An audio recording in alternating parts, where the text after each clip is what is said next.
오늘의 헤드라인 뉴스입니다. 도널드 트럼프 대통령이 이란의 석유 통제권 장악 가능성을 시사하며 종전 협상을 강력히 압박하자 뉴욕 증시 3대 지수가 일제히 하락했습니다. 미 지상군 투입 우려와 구글의 메모리 절감 기술 발표로 반도체주 투매가 쏟아지며 하락폭을 키웠습니다. 구글이 메모리 사용량을 6분의 1로 줄이는 기술을 발표하며 반도체주가 급락했습니다. 수요 둔화 공포가 확산됐지만 전문가들은 AI 대중화로 오히려 전체 메모리 수요가 폭증하는 계기가 될 것이라며 낙관적인 분석을 내놓고 있습니다. 트럼프 대통령이 이란의 요청을 수용해 에너지 시설 타격 시한을 내달 6일로 10일 더 연장했습니다. 호르무즈 해협 재개방을 둘러싼 협상이 순조롭다고 밝히며 두 차례 시한 연장을 통해 극적인 종전 합의 가능성을 열어두고 있습니다.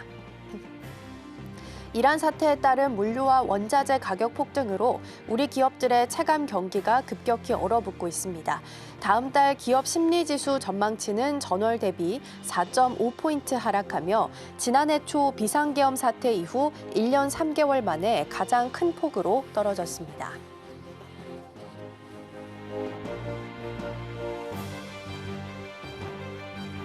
시청자 여러분 안녕하세요. 여러분의 성공 투자를 응원합니다. 출발 증시와이드 2부 시작합니다. 진행의 이가은입니다.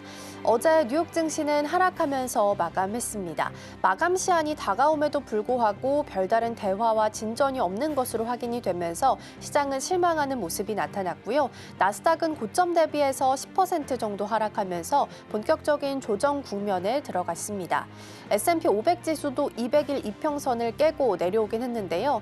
다만 이제 장 마감한 이후에 트럼프 대통령이 마감 시한을 4월 6일, 현지 시간으로 4월 6일 오후 8시까지로 연장하게 되면서 나스닥 선물이 플러스로 돌아섰고요. 낙폭을 좀 보였었던 종목들도 만회를 보이기 시작을 했습니다. 개장을 앞두고 우리에게는 나쁠 것 없는 사인입니다. 오늘 시장은 어떻게 대응하면 좋을지 함께 고민해 보도록 하겠습니다. 먼저 어제장 마감 시황 함께 살펴보겠습니다. 어제 우리 시장은 출발할 때만 하더라도 낙폭이 이렇게까지 크지는 않았습니다. 이란에 있어서 대화 거부 이슈가 나오게 되면서 일단 상승은 좀 제한되면서 시작하긴 했습니다. 다만 장 중반에 낙폭을 더 크게 보였던 이유는 반도체 투톱이 무너졌기 때문이었습니다. 구글의 터보컨트와 관련된 이슈가 나오게 되면서 반도체 투톱이 크게 밀리게 됐는데요. 자세한 내용은 뒤에서 좀 짚어보도록 하겠고요.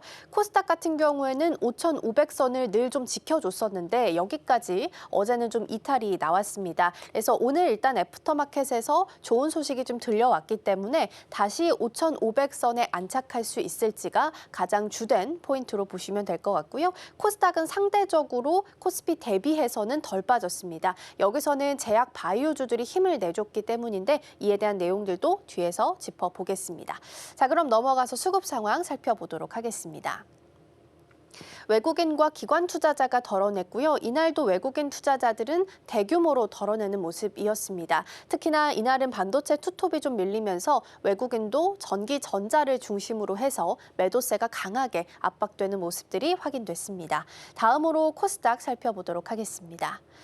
코스닥도 마찬가지로 외국인과 기관 투자자의 쌍끌이 매도세가 확인이 됐던 하루였고요. 일단 시장에서는 전쟁 장기화를 우려하고 있는 상황 속에서 전쟁이 종료가 된다 하더라도 원유가 정상화되기까지는 시간이 많이 걸릴 거다라는 시각들이 제기가 되고 있어서 이에 대한 부담들이 여전히 좀 있는 상황입니다. 그리고 주 초반 들어서 지금까지 환율이 계속 1,500원을 웃돌면서 움직임이 나타나고 있기 때문에 외국인 투자자가 수급상 좀 유입되기 어려운 환경이다라는 부분도 체크하고 넘어가 보겠습니다.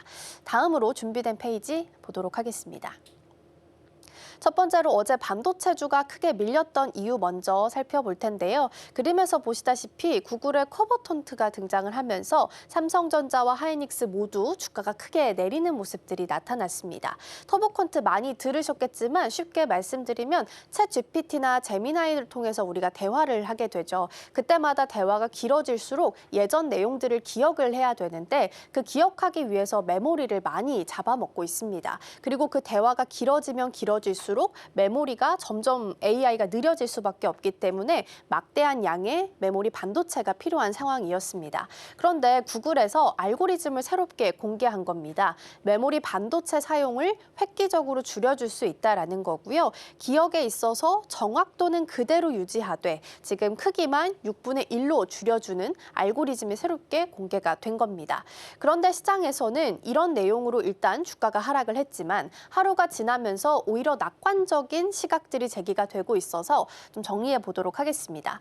첫 번째로 과거에는 전체적인 규모가 커지면서 오히려 수요가 폭발적으로 늘어났던 사례가 더 많이 있다고 하고요. 아직은 알고리즘에 대한 논문일 뿐 만약에 이게 실제 상용화까지 되기까지는 시간이 좀 많이 걸릴 거다라는 이야기들이 나오고 있습니다. 그리고 만약에 정말 된다 하더라도 우리가 그동안은 비싸서 사용하지 못했던 기능들에도 이런 메모리 반도체를 사용될 가능성이 있기 때문에 오히려 더 좋아질 수 있다. 환경적으로는 더 우호적으로 만들어질 수 있다라는 게 낙관적인 시선입니다. 그리고 밤사이에 뉴욕 증시에서 주목을 받았던 이 재번세 역설에 대한 내용들도 볼 텐데요. 재번세 역설의 큰 틀의 내용은 이렇습니다. 효율이 높아지면 단위당 비용들이 줄어들게 될 거고 그렇게 되면 자원의 총 사용량을 늘어난다라는 부분인데요.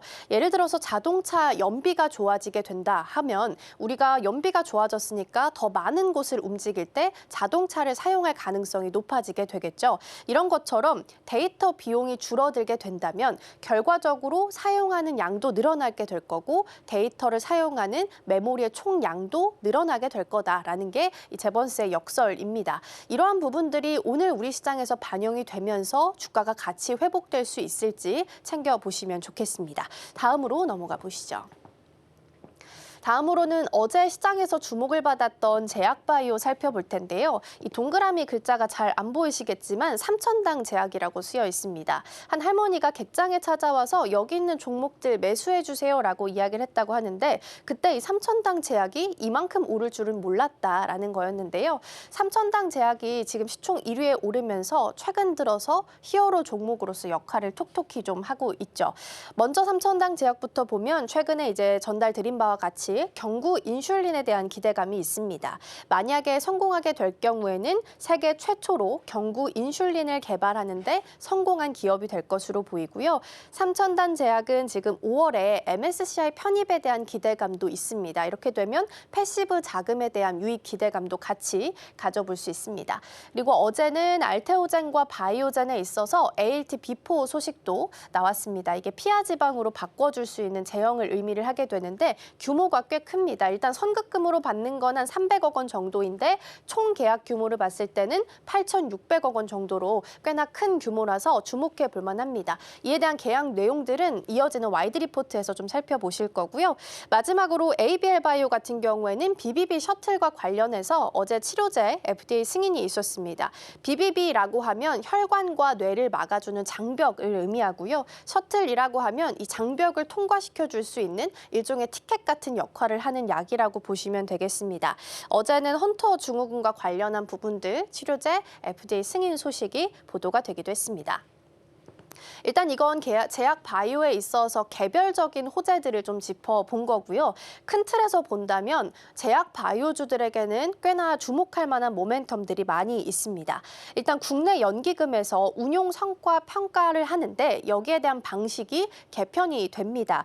기존에는 코스피만 봤었는데 다음 달부터는 코스닥 150 지수까지 같이 포함해서 보게 됩니다. 그래서 국내 연기금이 제약 바이오를 투자할 가능성이 지금보다 훨씬 더 높아지게 될 것으로 보이고요. 또 한국투자공사라고 해서 원래는 이곳에서 해외에 있는 곳에서만 투자를 좀 주력하는 곳이었는데 최근 들어서 국내 투자를 새롭게 결정을 하게 됐습니다. 그러면 그 국내 투자를 도대체 어디에 하는가 이 부분도 중요할 텐데요. 첫 대상으로는 바이오 기업을 뽑았고요. 그리고 여기서 예상되는 기업들이 지금 정리가 되고 있는데 대다수가 기술 이전에 대한 모멘텀을 가지고 있는 종목입니다. 언급됐던 종목 종목들 보면 앞서 살펴봤던 ABL 바이오나 리가캠, 에이프릴 바이오처럼 바이오텍 기술들을 위주로 해서 예상 리스트들이 좀 뽑아지고 있어서 주목해 보시면 좋을 것 같고요. 그리고 또 하나 살펴볼 부분은 외국인들이 사랑하고 있는 종목입니다. 최근에 코오롱 티슈즌의 매수세가 굉장히 강하게 나타나고 있습니다. 인보사를 가지고 있는 기업인데 외국인 전일 매수로 보더라도 1위 종목이 코오롱 티슈즌이었고요. 이번 한 주 동안 주간 기준으로 보더라도 570억 원 시장 대비해서 굉장히 강하게 매수세가 좀 들어오고 있는 상황입니다. 그래서 앞으로 코오롱 티슈즌에 대한 종목들도 같이 좀 챙겨보시면 어떨까 싶어서 일단 살펴보시면 좋겠습니다. 자, 이렇게 해서 제약 바이오 큰 틀에서 종목별로 어떤 이슈가 있었는지 좀 살펴봤는데요. 사실 제약 바이오에 있어서 가장 중요한 이벤트는 학회 이벤트입니다. 그리고 4월 17일부터 시작하는 AACR이 이제 바로 앞두고 있는 상황이라서 관련된 내용들 체크해 보도록 하겠습니다. 정우 앵커, 이번에 AACR에서는 어떤 기업들 발표 준비하고 있을까요? 네, 말씀해주신 AACR을 비롯해서요, 3대 학회가 이번 상반기에 예정되어 있습니다. 관련된 기술과 종목과 함께 살펴보겠습니다. 우선 3대 암학회라고 불리는 AACR 2026이요, 내달 17일에서 22일 미국 샌디에이고에서 열리게 됩니다. 이 학회는요, ASCO라고 불리는 미국 임상종양학회와요, ESMO라고 불리는 유럽 종양학회와 합해서 전 세계 3대 암학회로 꼽히곤 하는데요. 그런데 이 두 개의 학회 같은 경우에는 통상적으로 사람에서 이 데이터를 뽑아내는 임상 2상과 3상 중심의 학회였는데, 이번에 언급해드릴 AACR 같은 경우에는요, 동물이나 이 세포 실험 또는 사람에게 초창기에 투여된 그런 약 효과를 가지고 발표를 하게 되는 초기 연구 데이터 중심의 발표였습니다. 그렇기 때문에 사실상 이 두 학회에 대비해서는 시장의 주목도가 조금은 덜 했는데요. 하지만 이번에 주목을 받고 있는 이유가 있습니다. 바로 이번에도 AACR에서 이 환자로부터 비롯된 이 데이터를 직접적으로 발표하는 기업들과 기술들이 굉장히 많기 때문인데요. 그렇기 때문에 현재 시장의 주목을 받고 있고, 이런 학회 같은 경우에는 통상적으로 글로벌 빅파마들이 앞으로 5년에서 10년을 좀 잡아줄 미래 씨앗과 미래 신약이 과연 어떤 게 있을지 그런 부분들을 좀 발굴하는 행사다라고 보시면 되겠습니다. 그래서 우리나라도 굉장히 많은 기업들이 최근 들어 출사표를 좀 던지고 있는데요. 대표적으로 삼성 바이오로직스나 에피스 같은 대기업도 있고요. 알조노믹스나 ABL 바이오 같은 바이오텍들이 또 신기술을 또 선보인다고 하니까요. 이 부분까지 체크해 보시면 되겠습니다. 그렇다면 이번 행사에서 과연 어떤 신기술들이 등장하게 될지 다음 장표를 통해서 확인해 보겠습니다. 우선 현재 가장 뜨거운 키워드로 불리고 있는 기술이죠. 바로 ADC인데요. ADC는 항체 약물 접합체입니다. 단어가 굉장히 어려운데 쉽게 비유를 해보자면 암세포만 골라서 타격을 하는 마치 정밀 유도 미사일이라고 생각해 보시면 될 것 같습니다. 제가 그림을 하나 가져왔는데요. 내비게이션 역할을 하는 항체에다가 이 폭탄이라고 부를 수 있는 약물을 링커라는 연결 장치로 묶어서요, 이 암세포만 마치 투격을 할 수 있는 그런 기술이라고 보시면 되겠습니다. 암세포만 타격을 할 수 있기 때문에 기존의 정상세포를 건드리지 않아도 돼서요, 상대적으로 부작용도 낮고요, 약물 효과도 굉장히 높다라는 장점이 있습니다. 그래서 제가 이렇게 하이라이트 해놓은 것처럼요, 표적 세포에만 이 치료 효과를 집중시키는 방식의 기술이다라고 보시면 되겠습니다.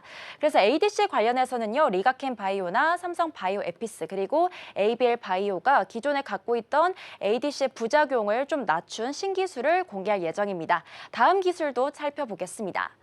네, 다음 기술은 기적의 치료제를 부르는 카티 기술도 이번 학회를 통해서 좀 선보일 예정인데요. 이것도 쉽게 비유를 해보자면요, 환자의 기존의 이 피에서 면역세포를 추출한 다음에요, 이 면역세포를 암만 꼭 공격할 수 있는 슈퍼세포로 훈련을 시킨 다음에 다시 이 환자의 피로 투입을 하는 기술입니다. 세포를 꺼냈다가 다시 훈련을 시켜서 넣는 것이기 때문에 굉장히 기적의 치료제라고 불리고 있는데요. 하지만 치명적인 약점이 있습니다. 이 카티 기술이라는 건요, 혈액을 통해서 흐르는 그런 혈액암 같은 경우에는 완치율이 굉장히 높았는데요. 간암이나 난소암 같은 이렇게 단단하게 뭉쳐진 고형암에서는요, 좀 부진한 성적을 보였습니다. 왜냐하면요, 단단하게 뭉쳐졌기 때문에 이 고형암의 성벽을 깨기가 굉장히 어려웠는데 현재 이 부분이 전 세계적으로 난제로 꼽히고 있었습니다. 하지만 이번에 우리나라 기업들이 바로 이 난제에 좀 도전을 하는 모습들을 보여줄 텐데요. 있는데요. 대표적으로 HLB 이노베이션의 자회사가 관련돼서 초기 임상 데이터를 발표할 예정입니다. 무려 플래너리 세션에서 공개할 예정이라고 하는데요. 플래너리 세션이라고 하면 통상적으로 이 발표자들이 무대에 올라서 몇 안 되는 굉장히 주목받는 기술들만 꼽혀서 발표할 수 있는 공간이기 때문에 현재 학회에서 굉장히 좀 눈여겨볼 만한 기술로 이제 꼽히고 있습니다. 네, 다음 장표 넘어가서 세 번째 기술까지도 함께 확인해 보겠습니다. 네, 세 번째로 공개될 기술은요, AI 바이오 마커와 또 미니 장기로 불리는 오가노이드입니다. 우선 AI 바이오 마커라고 하면 이름에서도 보시면 좀 예상이 되는데요. AI를 활용해서 우리 몸 내에서 이 질병 징후를 정밀적으로 분석하고 예측해주는 기술을 의미합니다. 그래서 최근에 AI의 대표적인 의료 대장주죠. 루닛이 관련해서 총 6건의 연구를 발표할 예정이고요. 그리고 오가노이드도 살펴보시면 제가 사진 하나 가져와 봤습니다. 마치 우리 인간의 장기와 비슷한 그런 성분들을 만들어서 작은 장기를 만든다고 생각해 보시면 될 텐데요.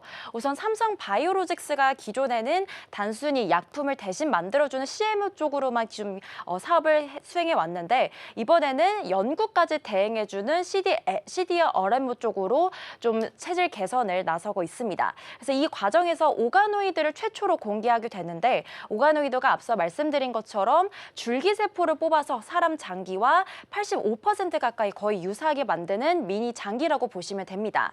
그래서 기존에 동물이나 다른 세포로 실험하지 않더라도 이렇게 작은 미니 장기로 실험할 수 있기 때문에 정확도도 더 높고요. 그리고 신약을 출시하는 기간과 비용까지 조금 더 단축할 수 있다라는 장점이 있습니다. 다음 장표로 넘어가서요. 그렇다면 이번 학회에서 더 집중해서 주목해야 될 기업들까지 같이 확인해 보겠습니다. 우선 대표적으로 알지노믹스가 있습니다. 알지노믹스는 제가 관련된 헤드라인 함께 캡처해 와봤는데요. 우선은 AACR에서 구두 발표로 선정이 됐습니다. 앞서 언급드린 것처럼 구두 발표는요. 기존 학회에서는 사실 부스를 세워서 포스터로만 기술을 좀 선보이게 되는데 구두 발표는 발표자가 정말 무대 위에 올라가서 좀 본인들의 연구를 좀 내세우는 자리이기 때문에 굉장히 유의미한 성과로 볼 수 있겠습니다. 알지노믹스라고 하면 대표적으로 RNA 기술이 좀 꼽히고 있죠. 이번에 간암 치료제인 RZ001 관련해서 임상 발표를 좀 할 예정입니다. RZ001은요, 암세포에서 많이 나타나고 있는 RNA를 표적을 해서 그 안에 암세포를 죽이는 유전자가 그 안에서만 작동하기로 하는 그런 기술인데 말이 좀 어려운데 제가 쉽게 설명을 해드리자면 기존에 우리 몸에서 암세포를 증진시키는 나쁜 RNA를 가위처럼 잘라내서요. 그 다음에 RNA가 자살하게 만드는 그런 세포를 풀처럼 접합하는 기술입니다. 그래서 이런 치료제 하나만 투입을 하면요. RNA를 절단하고 접합할 수 있는 여러 가지 기능을 한 번에 수행할 수 있다라는 점에서 굉장히 유의미한 기술로 볼 수 있습니다. 그래서 현재 이 알지노믹스가요. 단순히 동물 실험을 넘어서 이제는 최초의 인간 대상, 우리 사람 몸에서도 좀 효과가 난다라는 유효성 데이터까지 이번 학회에서 공개할 예정이다 보니까 만약에 유효성이 잘 증명이 된다면 알지노믹스의 이 기업 가치도 한 단계 더 점프될 예정으로 현재 예상이 되고 있습니다. 네, 다음 기업도 살펴보겠습니다. 다음 기업은요, HLB 이노베이션이고요. 앞서 잠시 언급드렸는데 HLB 이노베이션은 카티 치료제 관련된 기업입니다. 고형암과 혈액암으로 나눠서 같이 발표할 예정이고요. 우선 HLB 이노베이션은요, 자회사를 통해서 총 4건의 논문을 등재를 해서 이번 학회에 발표할 예정입니다. 대표적으로 우선 고형암 카티 치료제는요, 마찬가지로 구두 발표를 하게 됩니다. 여기서는 학회 내에서 가장 의미 있는 연구만 엄선되는 메인 무대인 플래너리 세션에서 진행이 되고요.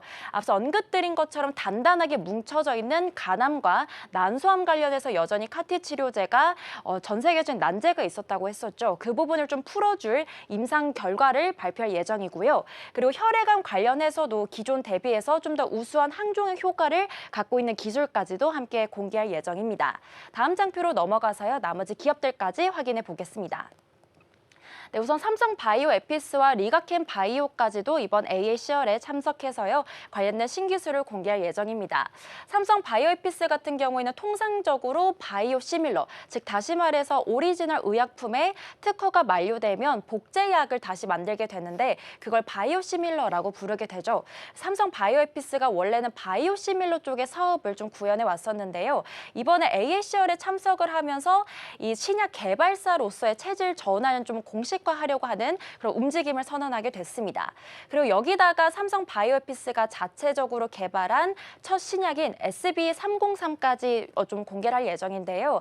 이 제품은 앞서 언급드린 ADC를 적용한 항암제라고 합니다. 그래서 이 부분까지 시장이 주목을 하고 있고요. 아무래도 삼성 바이오에피스가 이번 학회에 참석을 하다 보니까 이 글로벌 신약 개발 핵심이라고 부를 수 있는 ADC 경쟁에 삼성이 출사표를 내밀게 된 결정적인 좀 의미 있는 순간이다라고 보시면 되겠습니다. 네, 그리고 리가켄 바이오까지 살펴보겠습니다. ADC의 대장주로 불려오고 있던 기업인데요. 리가켄 바이오는 이번에 다발성 골수종의 이 후보 물질 2종을 공개를 하게 됩니다. 그래서 전임상 데이터를 함께 공개를 하게 되고요. 사실 이 기존의 ADC 후보 물질이라고 한다면 치명적인 단점이 있었습니다. 바로 우리 눈에 굉장히 안 좋은 좀 영향을 주는 안구 독성이라는 약점이 있었는데요. 이 부분은 이번엔 좀 대폭적으로 개선을 했다고 합니다. 그래서 이런 관련된 신기술까지 체크해 보시면 되겠고요. 리가켄 바이오가 갖고 있는 독자적인 플랫폼 기술을 적용을 해서요. 기존에 갖고 있던 부작용은 낮추고요. 그리고 항암 효능까지 더 극대화하게 되는 그런 결과까지 같이 입증을 하게 된다고 합니다.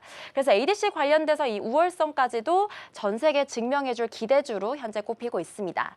네, 오늘 이렇게 AACR을 비롯해서 이 학회에 참여하게 되는 많은 기업들과 기술들 좀 간단하게 소개를 해봤는데요. 사실 기존의 K바이오라고 하면 해외 기술 단순히 좀 뒤쫓아가는 포지션이었는데 이번에는 알제노믹스도 그렇고 리가켄 바이오도 그렇고 굉장히 많은 신기술을 공개를 해서요. 우리 K바이오의 위력을 한 번 더 증명해 보이는 자리가 되지 않을까 싶습니다. 그렇다면 제약바이오 관련해서 증권사들은 현재 어느 기업에 또 주목을 하고 있는지도 같이 확인해 봐야겠죠. 수진 앵커, 오늘은 어떤 기업 준비해 주셨을까요? 네, 오늘은 하나증권이 바라보고 있는 알테오젠에 대한 전망들 짚어보겠습니다.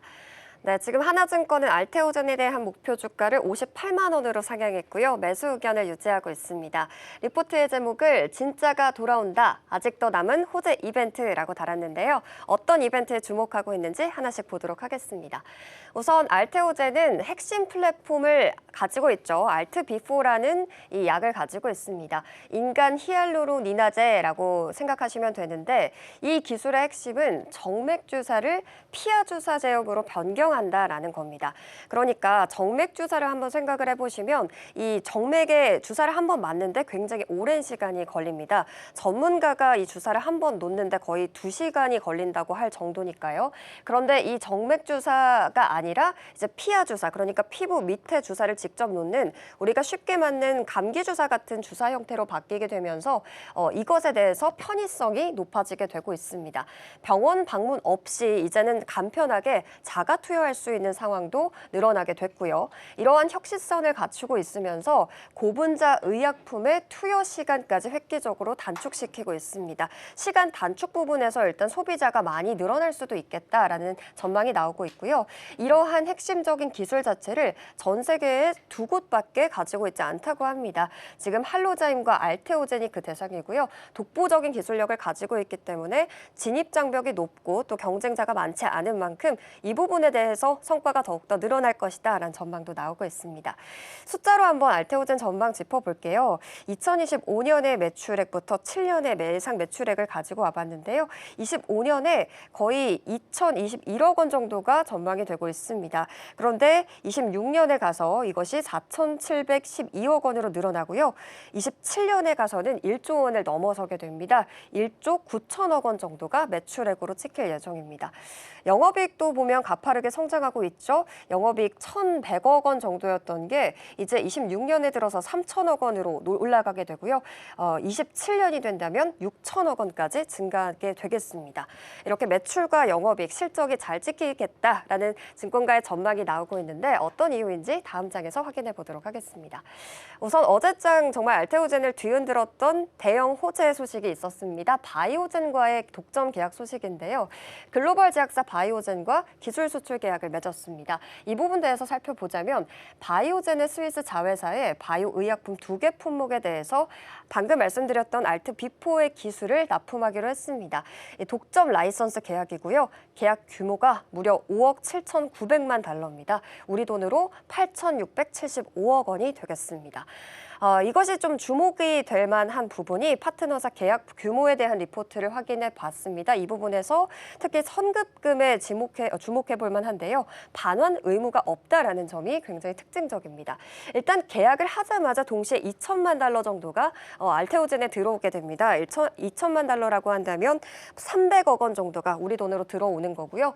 두 번째 품목이 선정되게 되면 1,000만 달러, 그러니까 우리 돈 150억 원이 더욱더 추가로 들어오게 됩니다. 이렇게 선급금으로만 거의 600억 원의 현금을 확보할 수 있다라는 전망이 나오게 되는데 반환 의무가 없고 기술이 성공하든 실패하든 그냥 가져가는 돈이기 때문에 더욱더 이번 기술의 중점적인 내용이라고 보시면 되겠습니다. 이것을 품목당 가치로 따졌을 때 거의 3천억 원 수준이라고 하고요. 과거 GSK, 그러니까 글락소스미스클라인과 맺었던 글로벌 빅파마와 맺었던 계약과 비슷한 수준으로 나타날 수가 있겠습니다. 이렇게 어제 정말 대형 호재가 터지게 되면서 알테오젠의 분위기가 굉장히 좋았는데 다음 장에서 이 기술, 어떤 기술 납품하는지 살펴보도록 하겠습니다. 지금 이 앞서 말씀드렸던 피아 제형의 기술을 어디에 도입을 할까에 주목을 해보고 있는데 지금 삼성증권은 3가지 정도의 측면에서 이 기술력을 증명할 수 있을 것이다라고 보고 있습니다. 우선 다피롤리주마 페골이라는 DGP라는 이 분야가 있는데요. 바로 루푸스 치료제입니다. 지금 루푸스라는 병 자체가 전 세계의 환자가 거의 500만 명이나 된다고 합니다. 시장 자체의 규모가 굉장히 크고요. 이곳에서 지금 만약에 이 CS 제형으로 바뀌게 된다면 T세포가 다른 세포를 자극해서 지금 공격하게 만드는 신호를 차단하게 되는 건데, 그러니까 이게 쉽게 말하면 우리 몸을 공격하는 신호를 미리 방지하고 차단해내는 그런 기술입니다. 그런 루푸스 치료제에 지금 CS 제형을 넣게 되면서 아무래도 고객들, 그러니까 지금 이 약물을 사용하는 환자들이 조금 더 쉽고 빠르게 이 약물을 소비할 수 있을 것으로 전망이 되고요.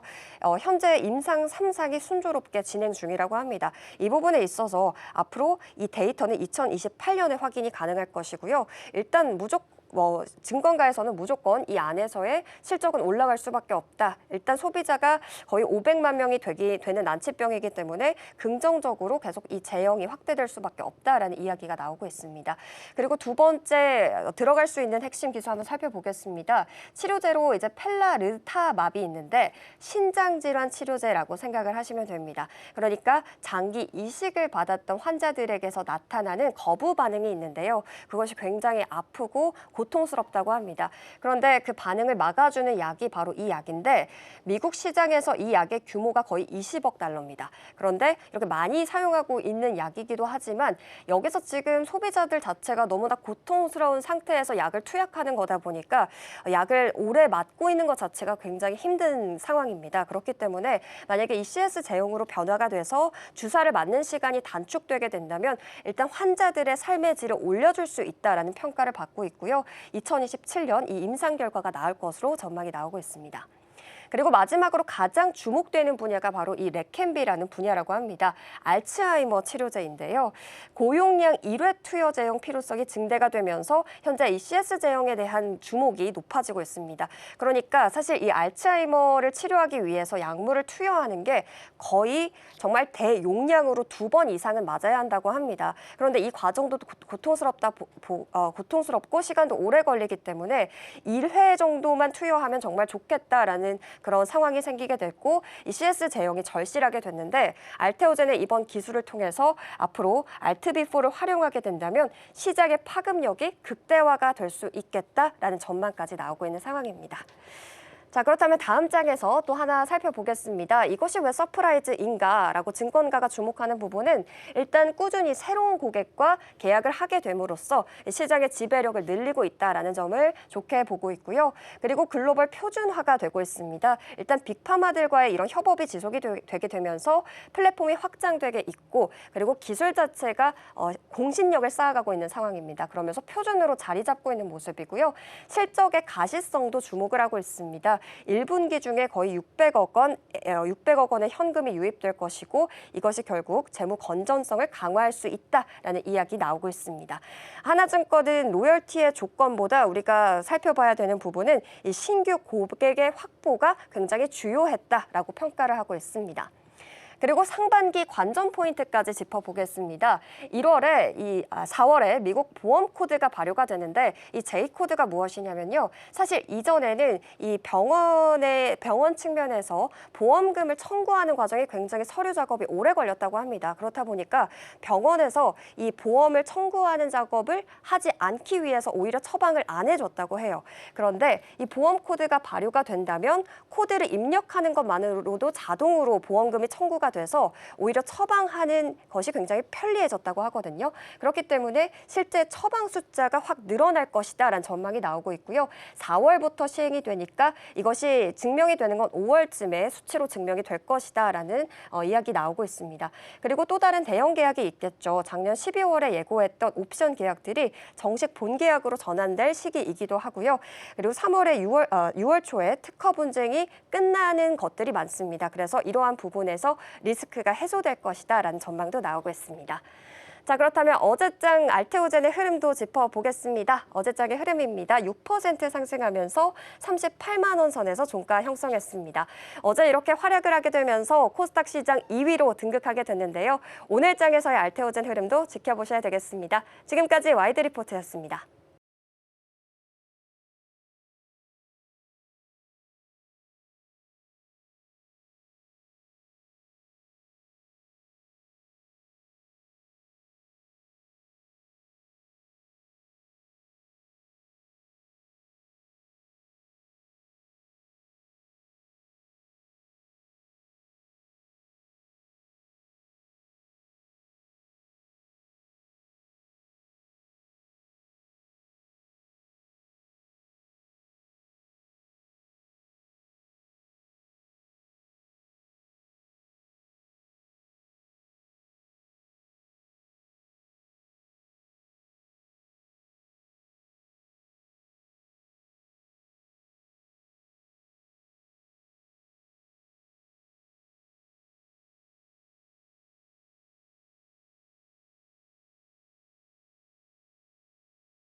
네, 시시각각 변하는 시장 흐름, 서울경제는 어떤 뉴스에 주목하고 있을까요? 이 시각 서울경제로 이어가 보겠습니다. 이정우 앵커 나와겠습니다. 어서 오세요. 안녕하세요.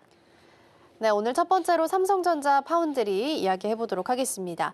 TSMC의 첨단 공정이 2028년까지 사실상 꽉 찼다라는 이야기가 들려옵니다. 이렇게 되면 삼성전자가 오히려 수혜를 받을 수 있다라는 시각들이 나오고 있다고 하는데요. 현재 삼성전자의 파운드리 상황은 어떻게 흘러가고 있을까요? 네, 맞습니다. TSMC 포화가 삼성 파운드리에게 직접적인 기회로 작용하고 있는데요.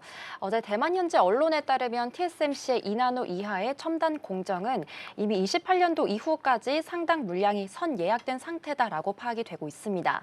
미국 애리조니아에 건설 중인 신규 공장들도요, 가동 전부터 주요 고객사들이 생산 능력을 선점해서 예약이 마감됐다고 합니다.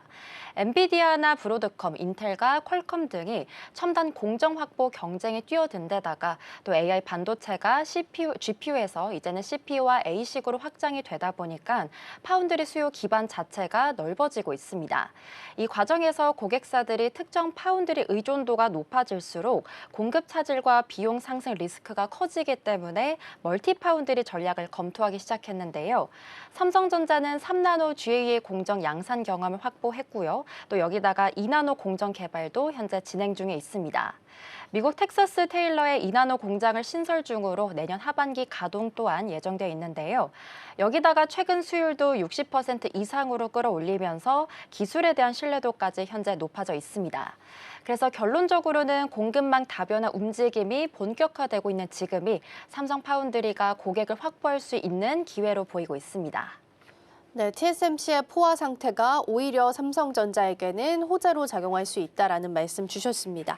그리고 ARM이 35년 만에 지금 자체 칩을 만들겠다라고 이야기를 했습니다. 암에서 나오는 자체 칩 중에 1세대는 일단 TSMC에게 맡길 예정이고요. 2세대는 삼성전자가 가져갈 가능성도 있다고 이야기가 나오던데 현실적으로 가능성 어느 정도로 볼 수 있을까요? 네, ARM이 직접 칩 시장에 뛰어들면서 삼성 파운드리의 새로운 고객사가 될 수도 있다라는 시선들이 나오고 있습니다.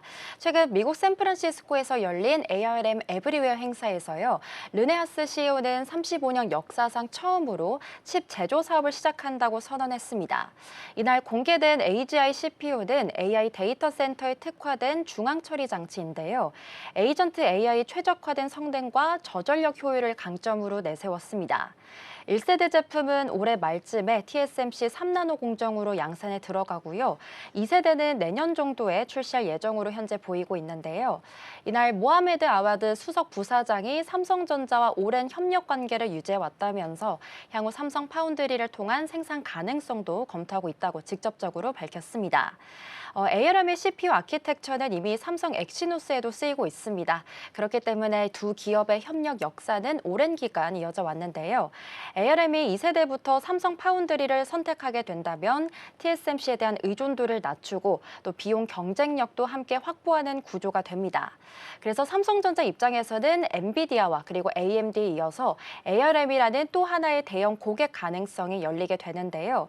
요약해보자면 ARM이 칩 제조사로 데뷔를 하면서 삼성 파운드리가 유력한 파트너로 거론되기 시작했다고 볼 수 있겠습니다.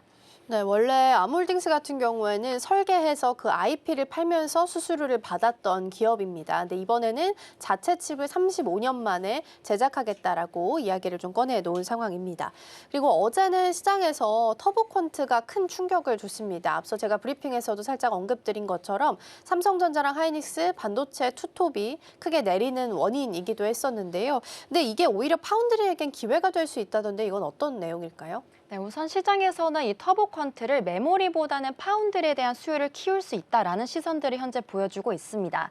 어제 구글은 AI 모델의 임시 기억 장치인 KV 캐시를 3비트 수준으로 압축해서 메모리 사용량을 6배 줄이고 그리고 처리 속도를 8배가량 높이는 터보퀀트 기술을 공개했습니다. 발표 직후에 삼성전자와 SK하이닉스 주가가 급락하기도 했는데요. 하지만 전문가들은 이 반응이 과도하다라고 보고 있습니다. AI가 더 빠르고 저렴해지면 아무래도 AI 수요가 폭발적으로 늘어나기 때문에 전체적인 메모리 수요는 오히려 커진다는 논리인데요. 지난해 딥시크 공개 때와 비슷한 패턴이라는 의견도 나오고 있고요. 또 파운드리 관점에서는 더 명확한 상황입니다. 터보퀀트처럼 AI 알고리즘이 정교해질수록 이렇게 고객사별 맞춤형 커스텀 칩 수요가 자연스럽게 따라오게 되는데요. 삼성전자는 이미 엔비디아의 그록3 LPU처럼 이런 특화 칩 생산을 맡고 있고요.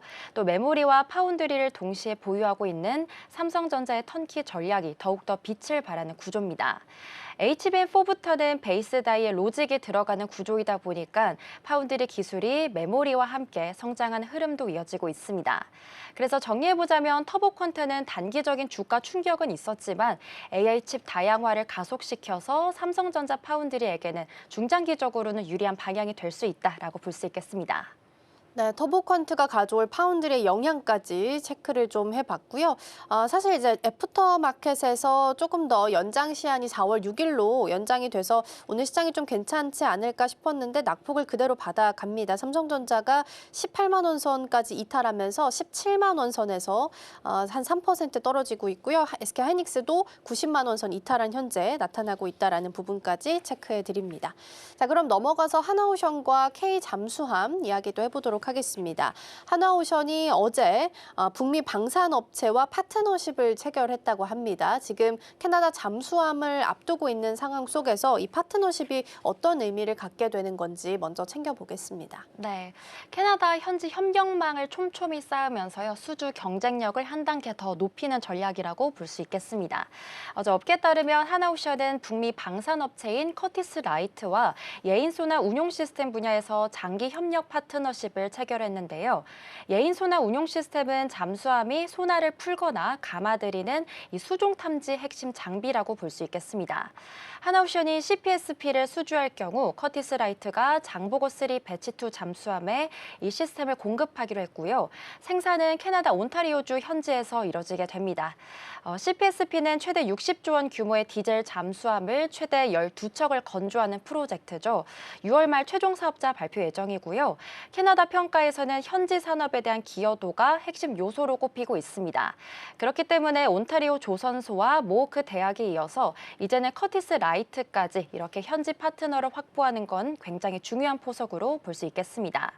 여기다가 독일 경쟁사가 현지 민간 파트너 일부를 잃은 것과는 대조적인 행보로 볼 수 있겠는데요. 결론적으로는 수주 평가의 핵심인 캐나다 현지 협력망을 단계적으로 완성해 나가고 있다고 볼 수 있겠습니다. 네, 현지 파트너를 하나씩 확보해 나가는 과정 속에 있습니다. 그리고 캐나다 잠수함은 이제 6월에 최종 발표를 앞두고 있는 상황인데 어제 도산 안창호함이 캐나다를 향해서 태평양 횡단에 나섰다라는 소식도 전해졌습니다. 이건 어떤 의미로 우리가 해석을 해야 될까요? 네, 마치 한국 잠수함의 실전 능력을 캐나다 해군 앞에서 직접 보여준 것으로 볼 수 있겠습니다. 그저께 경남진해 해군 잠수함 사령부에서 도산 안창호함이 출항식을 열고요. 캐나다 빅토리아를 향해서 출발했습니다. 편도로 따지면 약 14,000km이고요. 2개월에 걸쳐서 단독으로 항해하는 여정으로 한국 잠수함 역사상 가장 긴 항해로 꼽히고 있습니다. 이용철 방위사업청장은요, 이렇게 큰 대양을 건너가는 훈련은 흔한 일이 아니라고 하면서 한국 잠수함의 우수성을 확실히 입증할 것이라고도 밝혔습니다. 도산 안창호함은 국내 기술로 독자 설계 건조한 3,000톤급의 잠수함이고요. 수소 연료 전지를 기반으로 한 AIP 체계를 적용해서 최대 3주 잠항이 가능하고 여기다가 잠수함 발사 탄도 미사일 발사 능력까지 현재 갖추고 있습니다. 또 하와이부터는 캐나다 해군 승조원이 직접 편승하게 됩니다. 그러면서 공동 항해를 하는 일정도 포함돼 있다 보니까 아무래도 실질적인 연합 작전 경험까지도 쌓을 수 있는데요. 그래서 요약해보자면 태평양 횡단 자체가 이번 수주전에서 이 가장 강력한 실전 증거로 볼 수 있고 또 캐나다 해군과의 신뢰를 쌓을 수 있는 기회로 해석해 볼 수 있겠습니다. 네, 태평양을 건넌다라는 것 자체가 강력한 메시지를 줄 수 있다라는 부분 짚어주셨습니다. 그리고 그제 한국과 캐나다 정부가 경제 안보 대화도 직접적으로 연 상태입니다. K 잠수함 기술력과 관련한 내용들이 언급이 됐는지 현재 상황도 같이 좀 체크해 볼까요? 네, K 잠수함은 우선 국산화율 80%를 넘어서서요, 독자 설계 강국 수준이라고 볼 수 있습니다. 그저께 외교부와 산업통상부는요, 한국과 캐나다 2+2 국장급의 경제 안보 대화를 열었습니다. 여기서 CPSP 관련 산업 협력 방안을 직접 논의하면서요, 정부 차원의 수주 의지를 다시 한번 확인했던 자리였는데요. 우선 K 잠수함 기술력을 보면 2000년대 초반 장보고2 사업 당시에 국산화율이 38% 정도에 불과했는데 2018년에 도산 안창호함 진수를 계기로 70%대로 올라섰고요. 또 장보고3 사업을 거치면서 80%대까지 돌파하게 됐습니다. 여기에 가장 큰 변화는 수소 연료 전지의 국산화입니다. 독일산에 의존하던 시절에 이 수일에 불과했던 잠항 시간이 이제는 국산 기술을 도입하면서 2주 이상으로 늘어나게 된 건데요. 여기다가 소나 체계도 자립화됐고 또 인버터와 위성 안테나까지 모두 국산으로 대체가 됐습니다. 하나오션과 HD 현대중공업이 컨소시엄을 구성해서 이렇게 캐나다와 폴란드 수십조 원 사업에 동시에 도전하는 것도 바로 이 기술력에서 나온 자신감이라고 볼 수 있겠습니다. 아무래도 방사는요, 한 번 수주하면 30년 유지 보수까지 이어지는 구조다 보니까 이번 수주전은 단순 계약을 넘어서서 한국이 이 캐나다 해양 방위의 장기적인 파트너가 되는 기회로도 볼 수 있습니다. 그래서 정리해보자면 기술과 외교, 이렇게 실전 파견이 동시에 가동되는 총력전인 만큼 6월 결과가 더욱더 주목되고 있습니다. 네, 기업과 정부와 군이 한 팀으로 움직이고 있는 모습까지 잘 체크해봤고요. 다음으로는 삼성전기 보도록 하겠습니다. 어제 이제 시총이 30조 원을 돌파했다라는 소식이 나왔습니다. 지난해 초가 한 10조 원대였기 때문에 정말 빠른 시간 안에 지금 3배 이상 시총이 상승한 것으로 나타나고 있는데요. 이렇게까지 빠르게 몸값이 상승할 수 있었던 비결도 살펴볼까요? 네, 아무래도 AI 서버 시대가 열리면서 삼성전기가 핵심 부품 공급사로 완전히 자리 잡았기 때문입니다. 그저께 금융투자업계에 따르면요, 삼성전기 시총이 말씀해주신 대로 최근 30조 원을 돌파하면서요, 유가증권 시장 시총 상위 20위권에 들어서게 됐습니다. 사실 지난해 초만 하더라도 10조 원대 머물렀던 시총이 무려 3배 가까이 1년 만에 급증하게 된 거고요. 삼성전자와 바이오로직스, 삼성물산과 삼성생명에 이어서 그룹 내 5위로 올라서게 됐습니다. 삼성전자 계열사만 놓고 본다면 맏형인 삼성전자 다음으로 덩치가 커진 건데요. 이 재평가의 배경에는 실적이 있습니다. 지난해 매출 11조 3,145억 원, 그리고 영업이익 9,133억 원으로요. 창사 이래 최대치를 기록하게 됐고요. 또 올해는 매출 12조 원, 그리고 영업이익 1조 3천억 원 정도가 현재 예상되고 있습니다. 이건 전년 대비해서 각각 13%, 47% 정도 성장한 수치고요. 여기에 핵심은 바로 AI 서버향 MLCC와 FCBGA에 있습니다. AI 칩이 고도화될수록 이렇게 칩 안에 들어가는 부품까지도 더 고성능이 필요해지기 때문에 이런 구조에서 삼성전기가 딱 맞는 위치를 차지하게 됐고요. 그리고 최근에 대신증권과 하나증권이 목표 주가를 55만 원까지도 동시에 올리게 된 게 바로 이 흐름을 반영한 것이라고 볼 수 있겠습니다. 그래서 결론적으로 삼성전기는 AI 시대의 숨은 수혜주에서 이제는 핵심 수혜주로 격상된 상황입니다. 네, AI와 전장 중심으로 포트폴리오를 바꾸면서 실적으로 숫자로 잘 증명하고 있다는 부분 살펴봤습니다. 그러면 MLCC랑 FCBGA가 사실상 삼성전기의 핵심적인 사업 중에 하나로 좀 볼 수 있을 것 같은데 지금 공급 상황은 어떻게 이루어지고 있을까요? 네, 맞습니다. 두 제품 모두 공급이 수요를 전혀 따라가지 못하고 있는 상황인데요. MLCC는 적층 세라믹 커패시터로 이 전기 흐름을 안정적으로 조절해주는 핵심 수동 부품입니다. AI 서버 한 대에 수천 개가 들어가고요. 또 고성능 서버일수록 더 고품질의 MLCC가 필요하게 되는데요. 우선 현재 삼성전기 MLCC 공장 가동률이 사실상 100% 이런 것으로 파악이 됐고, 또 최근 들어 수요 대응을 위해서 필리핀의 대규모 신공장까지 현재 증설 중에 있습니다. 여기다가 FCBJ는 플립칩 볼그리드 어레이라고 불리는 이 반도체 칩과 기판을 연결해주는 패키지 기판인데요. AI 가속기를 비롯한 고부가 제품에 필수로 쓰이게 되는 차세대 기판입니다. 최근에 대신증권은 올해 삼성전기 FCBJ 매출은 1조 6,800억 원 정도가 될 거다라고 추정을 하고 있는데 이건 전년 대비해서 무려 40% 넘게 성장한 수치입니다. 올해 4분기 가동률도 95에서 100% 정도에 달할 것으로 현재 보이고 있고요. 또 최근에 삼성전기 장덕현 사장은 주총에서 이 고객 요구가 공급 능력보다 현재 50% 이상 많다고 하면서 보완 투자와 공장 확대 계획을 세우고 있다라고 직접적으로 밝히기도 했습니다. 이에 따라 삼성전기는 베트남 공장 확장을 통해서 이런 수요에 대응할 계획이고요. 그래서 요약해보자면 MLCC와 FCBJ 모두 현재 꽉 차 있는 상태고, 그리고 AI 수요는 계속 늘고 있다 보니까 이런 공급 부족 국면이 당분간 이어질 것으로 현재 보이고 있습니다. 네, 두 제품 모두 다 수요를 못 따라가는 상황이다라는 부분이죠. 그리고 무라타 쪽에서도 MLCC 관련해서 가격 인상 4월 1일부터 진행하는 걸로 확인이 좀 되고 있기 때문에 아마 삼성전기랑 포트폴리오가 비슷해서 같이 올릴 가능성이 높게 제기가 좀 되고 있습니다.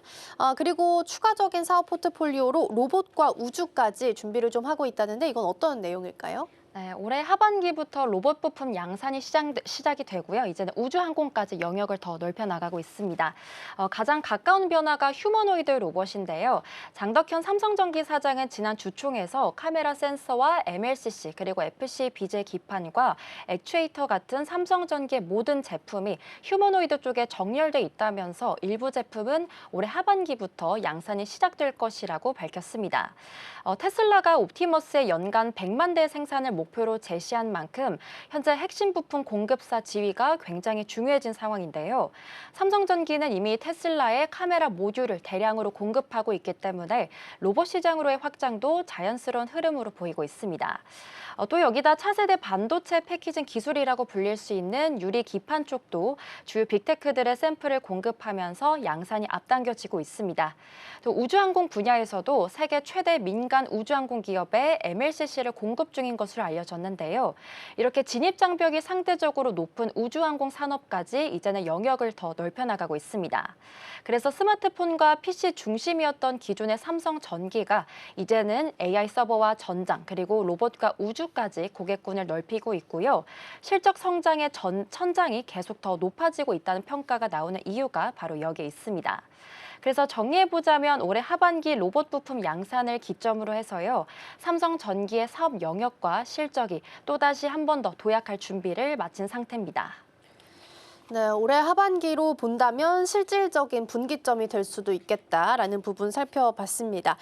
오늘 지금 시장이 분위기가 좋지는 않네요. 초반에 좀 부침이 있을 걸로 보입니다. 삼성전자랑 SK하이닉스가 낙폭을 계속 키워가면서 3%, 4% 각각 떨어지고 있고요. 나프타 관련해서 PI 첨단 소재나 애경케미칼 같은 종목들 정도 강세 좀 보이고 있습니다. 지금 애경산업단 13% 오름세 시현하고 있고요. 애경케미칼이 22% 오르는 모습들 나타나고 있으니까 참고해 보시면 좋겠습니다. 이 시각 서울경제 오늘 여기서 마무리하도록 하겠습니다. 이정우의 오늘 말씀 고맙습니다. 고맙습니다.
개장까지 9분 남은 시점 스탁포인트 시작하겠습니다. 오늘은 SCTV 이민 전문가와 함께합니다. 어서 오세요. 네, 안녕하세요. 여전히 적대적인 이란을 향한 트럼프 대통령의 강도 높은 압박에 뉴욕 증시는 다시 밀리게 됐습니다. 일단 특히 나스닥 지수는 조정 국면에 진입했다라는 분석이 나오고 있고요. 여기에 더해서 구글의 터보컨트까지 등장을 하게 되자 이 메모리 수요에 대한 물음표가 찍혔고 메모리주들은 급락하는 양상을 띄웠습니다. 물론 트럼프 대통령이 이란의 에너지 시설에 대한 공격 유예를 4월 6일까지 10일간 추가 연장했기 때문에 이 부분이 또 반전의 기회가 될 수 있을지는 좀 지켜봐야겠습니다. 자, 어제 우리 양시장은 또 짙게 눌리게 됐습니다. 안팎으로 대외적인 악재가 계속해서 겹치게 됐고요. 반도체 투톱의 급락까지도 나온 상황이었습니다. 여기에 더해서 외국인의 6거래일 연속 셀코리아까지 더해지면서 참 시름이 깊어지는 하루하루인데요. 일단 우리 증시 상황은 좀 어떻게 보고 계실까요? 일단은 코스피 기준해서 오늘도 이제 음봉이 나온다면 6일 연속 음봉입니다. 뭐 중간중간 반등을 했는데 왜 음봉이지? 라는 분들이 많을 텐데요. 그만큼 음봉이 음봉이라는 의미 자체는 전체적으로 시장이 시초에는 좋았다가 장 마감에는 떨어졌다. 그러니까 우리나라 코스피의 힘으로만 시장이 올라간 적은 없다라고 보시면 됩니다. 그래서 지금 1월 달과 2월 달에 굉장히 큰 상승을 겪고 난 뒤에 3월 달에 오는 횡보장이 아니라 6일 연속의 음봉이라면 하락장이라고 좀 느끼셨을 수 있는데요. 일단은 지금 시장에선 좀 지치신 분들이 많을 것 같고 오늘 새벽에 트럼프 대통령이 이제 공격을 10일 후까지 연기시키겠다까지 얘기가 나오고 있는데 일단은 프리장에서는 분위기가 그렇게 좋지는 않습니다. 그렇다라는 건 지금은 이제 전쟁 리스크 때문에 트럼프 대통령이 아무리 말을 바꾸고 타코를 하더라도요. 시장은 조금 더 지켜보겠다라는 의미로 받아보시는 게 좋을 것 같고 더군다나 우리나라 시장을 항상 앞선에서 지켜줬었던 SK하이닉스와 삼성전자가 큰 폭으로 떨어지다 보니까 전체적으로 투심이 좀 눌리는 것 같고요. 방금 얘기하신 구글의 신기술로 인해서 결국에는 삼성전자, SK하이닉스가 만들어내는 메모리 반도체의 수요가 줄어드는 거 아니냐라는 게 시장에 지배적으로 깔리면서 전체적으로 시장에 좀 매도세가 많이 나오지 않았나라는 생각을 하고요.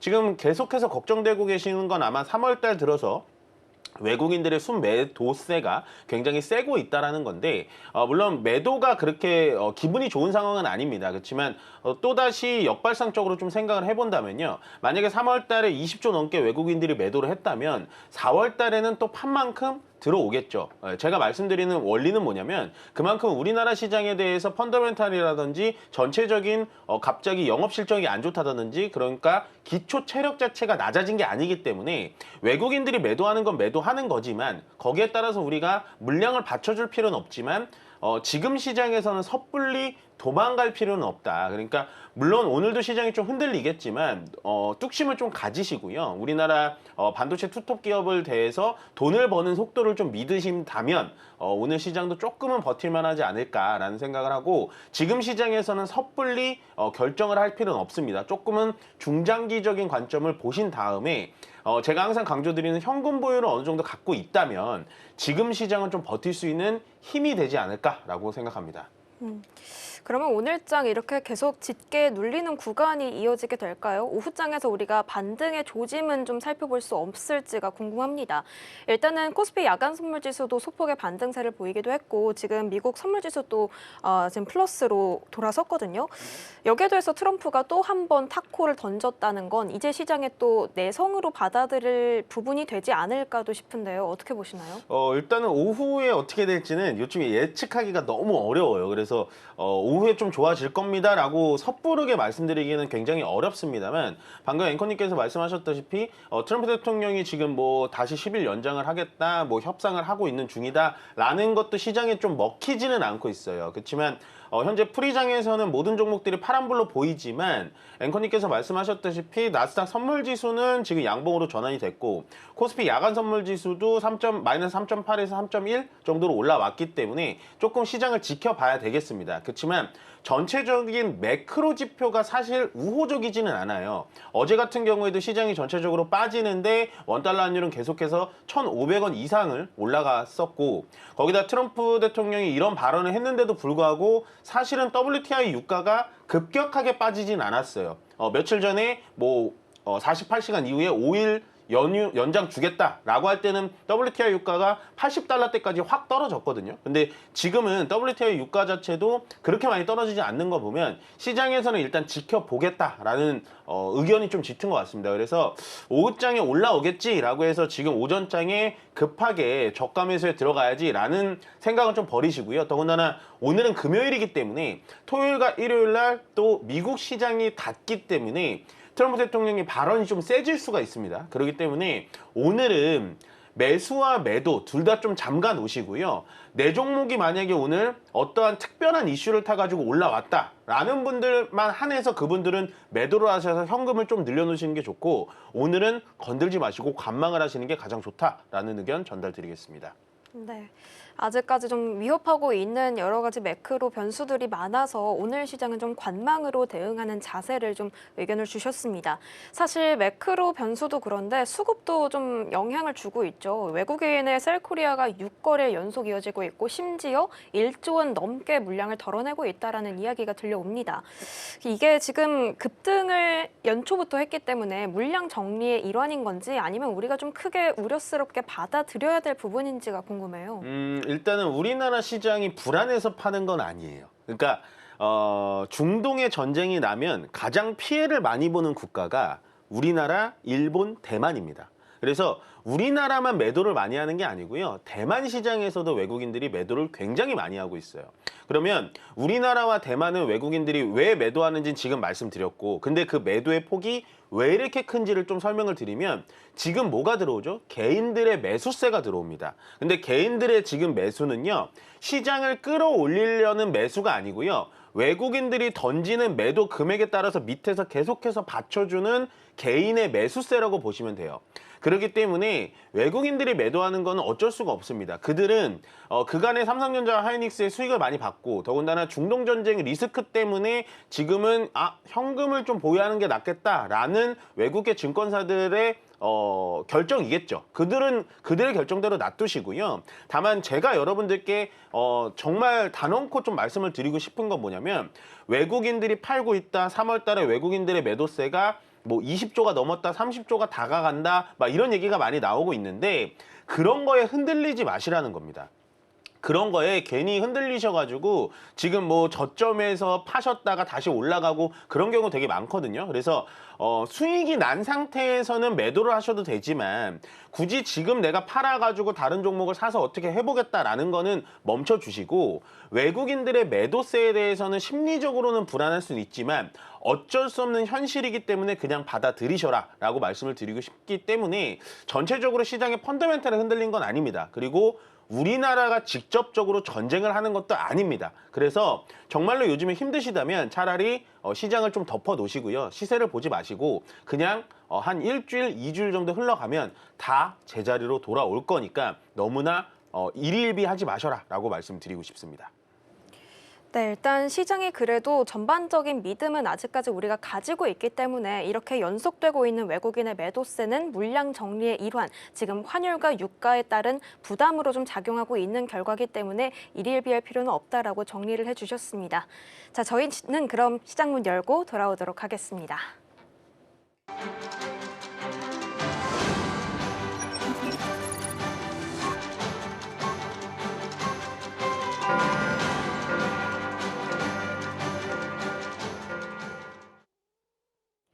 네, 3월 27일 금요일 우리 증시 이번 주 마지막 거래일이 열리게 됐습니다.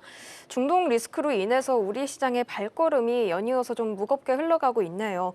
트럼프의 타코가 또 한 번 나오게 되면서 일단은 이 부분이 어떻게 작용할지는 지켜봐야겠지만 시장의 피로감은 계속 쌓이는 분위기입니다. 앞서 말씀드렸다시피 터보컨트까지 겹치게 되면서 뉴욕 증시에서는 기술주 중심으로 매도세가 좀 나오게 됐었죠.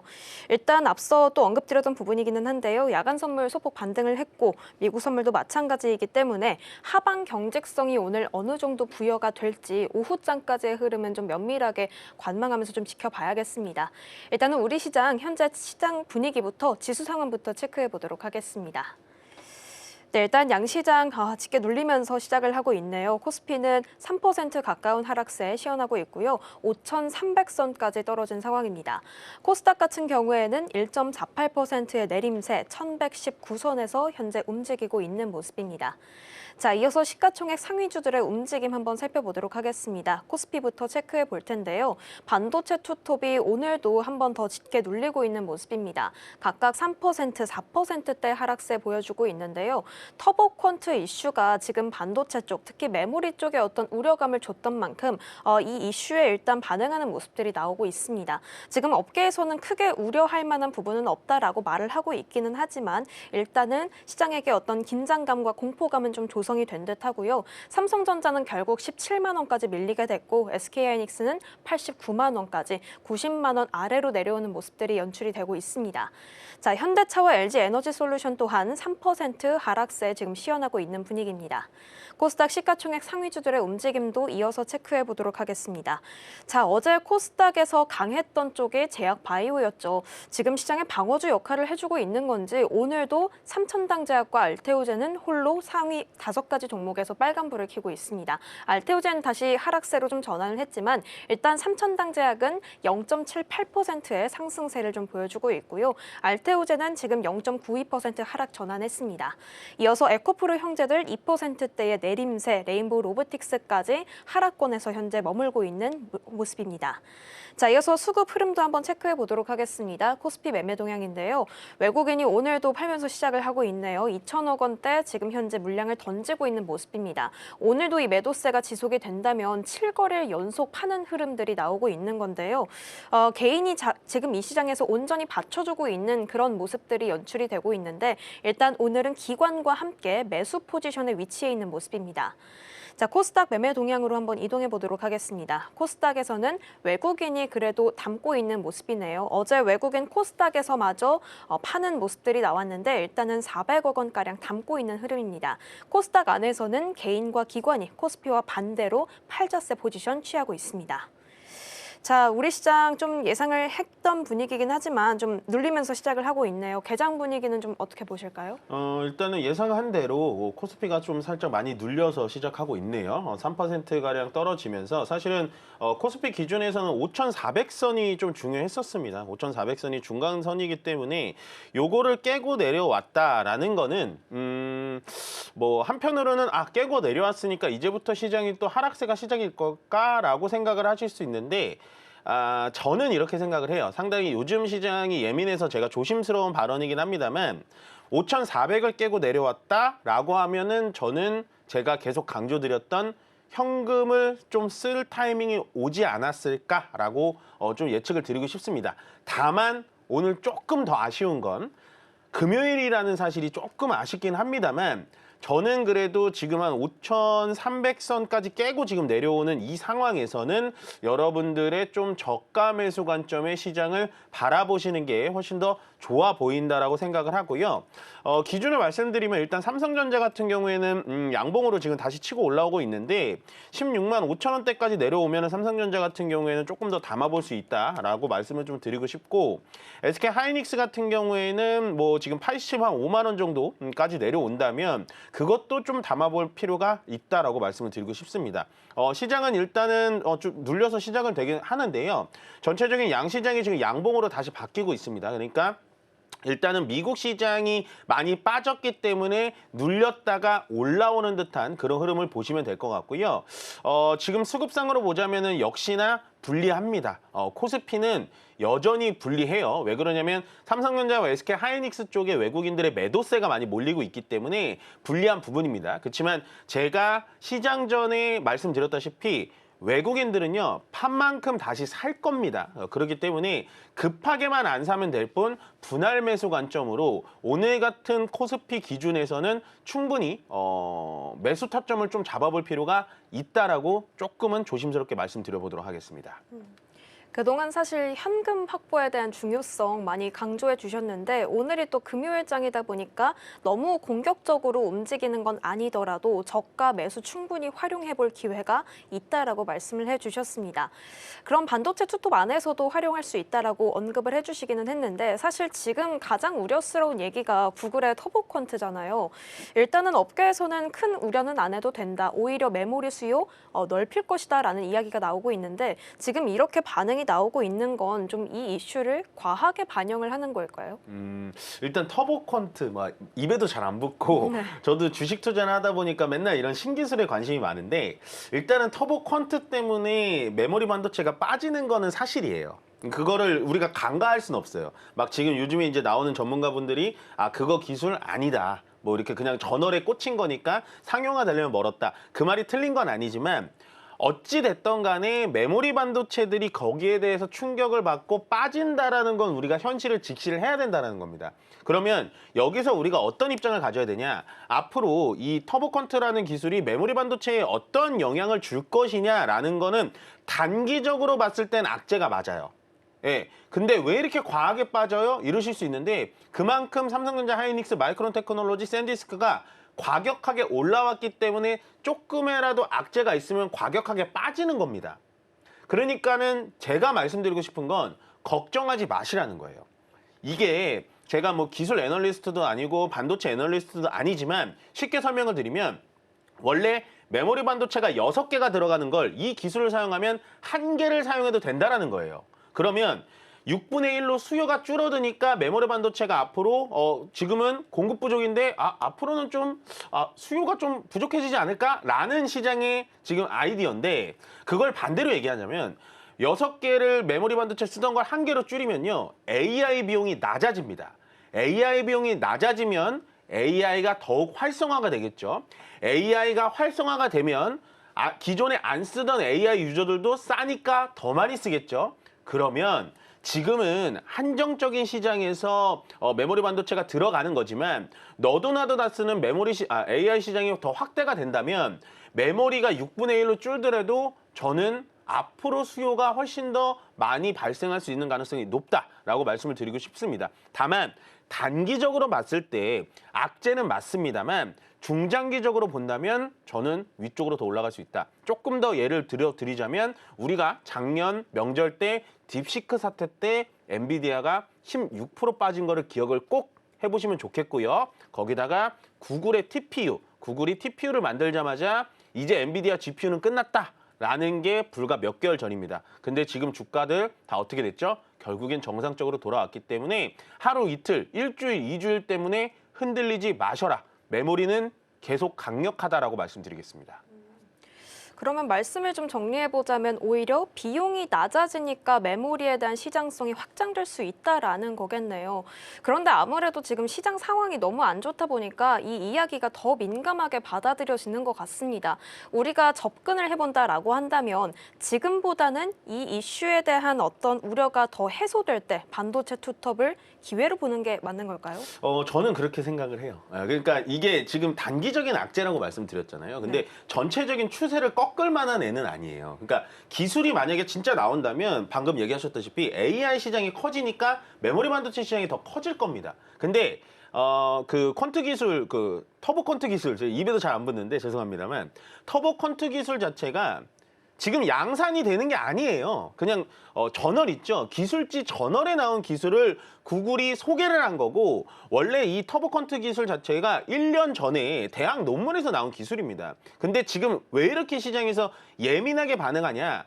전쟁 이슈 때문에 심리 자체가 약해져 있는 상황. 거기다가 제가 방금 말씀드린 삼전, 하이닉스, 마이크론 테크놀로지, 샌디스크 이런 종목들이 많이 올라왔기 때문에 조정을 줄 때는 항상 이렇게 조그만 악재 하나로도 급격하게 내려올 수 있기 때문에요. 오히려 제가 아까 말씀드린 삼성전자 16만 원대, 그다음에 하이닉스 80만 원 초반대까지 내려온다면 오히려 추가 매수의 기회 그리고 신규 매수의 기회로 삼아보시는 게 훨씬 더 좋은 선택이다라고 말씀드리겠습니다. 악재가 조금 더 거쳤을 때 신규 매수 기회로 활용해보자라고 말씀 주셨습니다.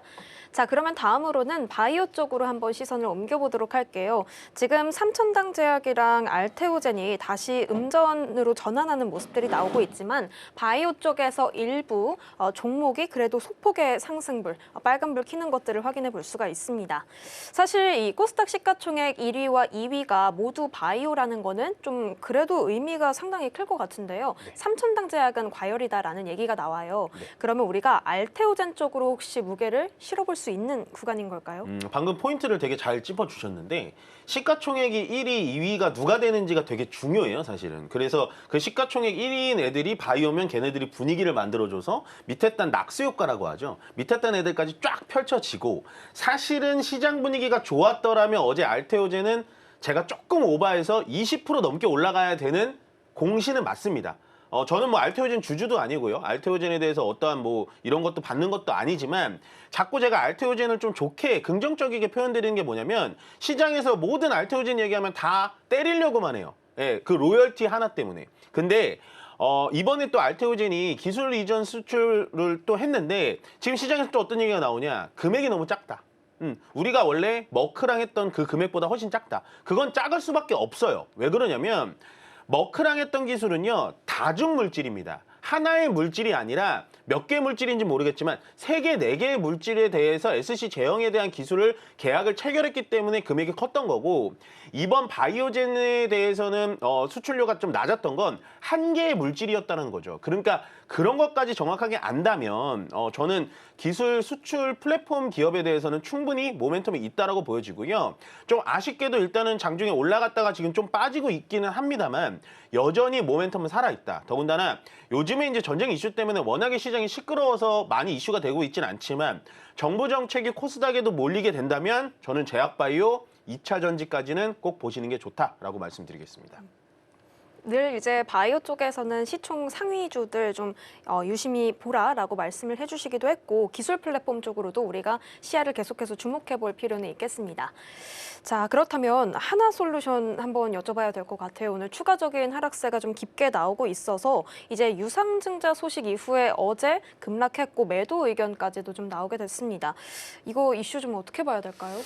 제가 하나솔루션 얘기를 아침에 이제 우리 작가님하고 얘기를 하면서 좀 세게 얘기해도 되냐라고까지 얘기를 했어요. 근데 아침이니까 좀 부드러운 버전으로 가보겠습니다.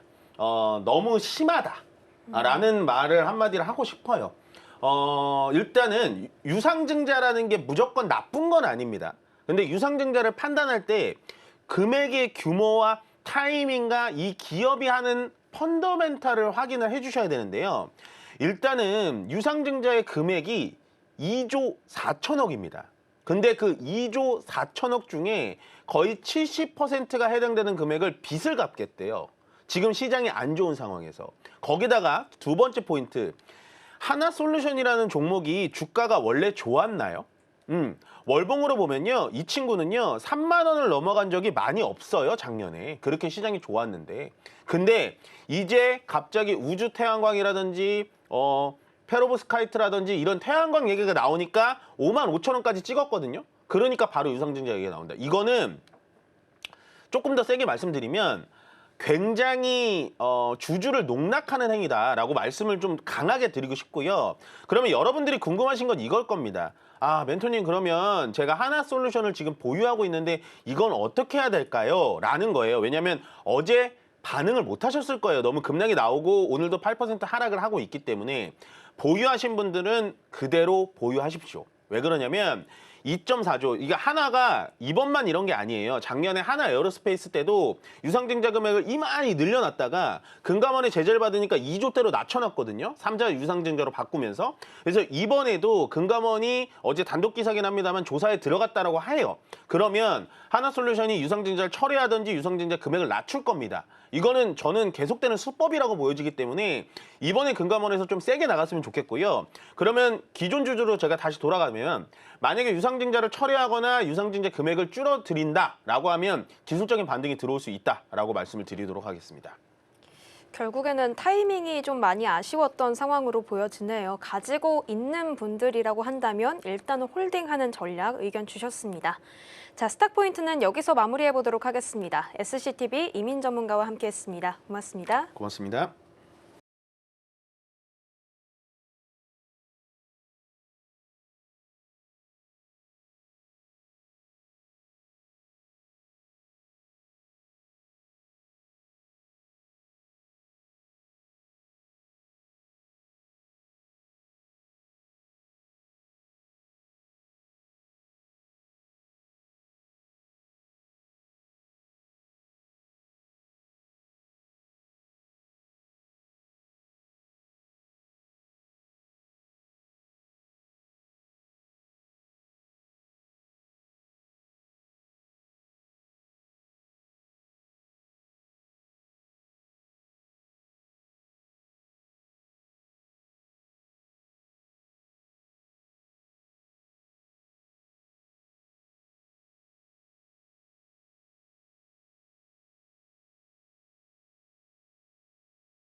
네, 계속해서 캐스팅콜로 이어가 보겠습니다. 오늘 도움 말씀에는 주식회사 플래처 김덕호 대표 자리해 주셨습니다. 대표님 어서 오세요. 네, 반갑습니다.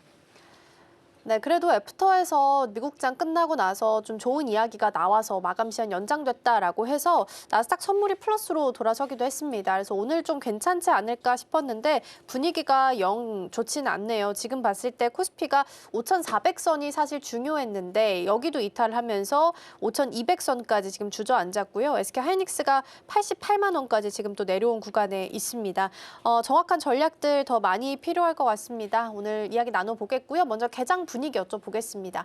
대표님, 이 정도 개장 분위기 우리 어떻게 해석을 해봐야 될까요? 사실 이제 오늘 삼성전자나 SK하이닉스가 이렇게 매도 물량들이 좀 쏟아지다 보니까 아마 많은 분들이 좀 걱정을 하시는 것 같아요. 특히나 이제 그동안 미국 시장에서도 엔비디아라든지 아니면 이제 AMD 그리고 브로드컴, 그러니까 우리가 흔히 말하는 기술 혁신의 선두주자였던 기업들이 좀 주가가 빠지더라도 파운드리 기업이었던 뭐 마이크론 테크놀로지, 인텔 같은 경우는 주가가 좀 탄탄했었거든요. 근데 오늘은 이제 마이크론 테크놀로지까지도 뭐 4% 넘게 지금 하락을 하다 보니까 오늘 이제 삼성전자, SK하이닉스가 뭐 대거 이제 좀 하락폭을 좀 보이지 않나라고 생각을 하고 있는데 저는 이 모습 자체가 굉장히 좀 어폐가 있다라고 봐요. 왜냐하면 우리가 뭐 구글 얘기가 나오면서 갑자기 뭐 기술주가 뭐 폭락이 됐다는데 저는 이거는 어떻게 보면은 언론에서 표현한 어떤 좀 자극을 좀 끌기 위한 하나의 자막 처리라고 저는 생각을 하고 있고요.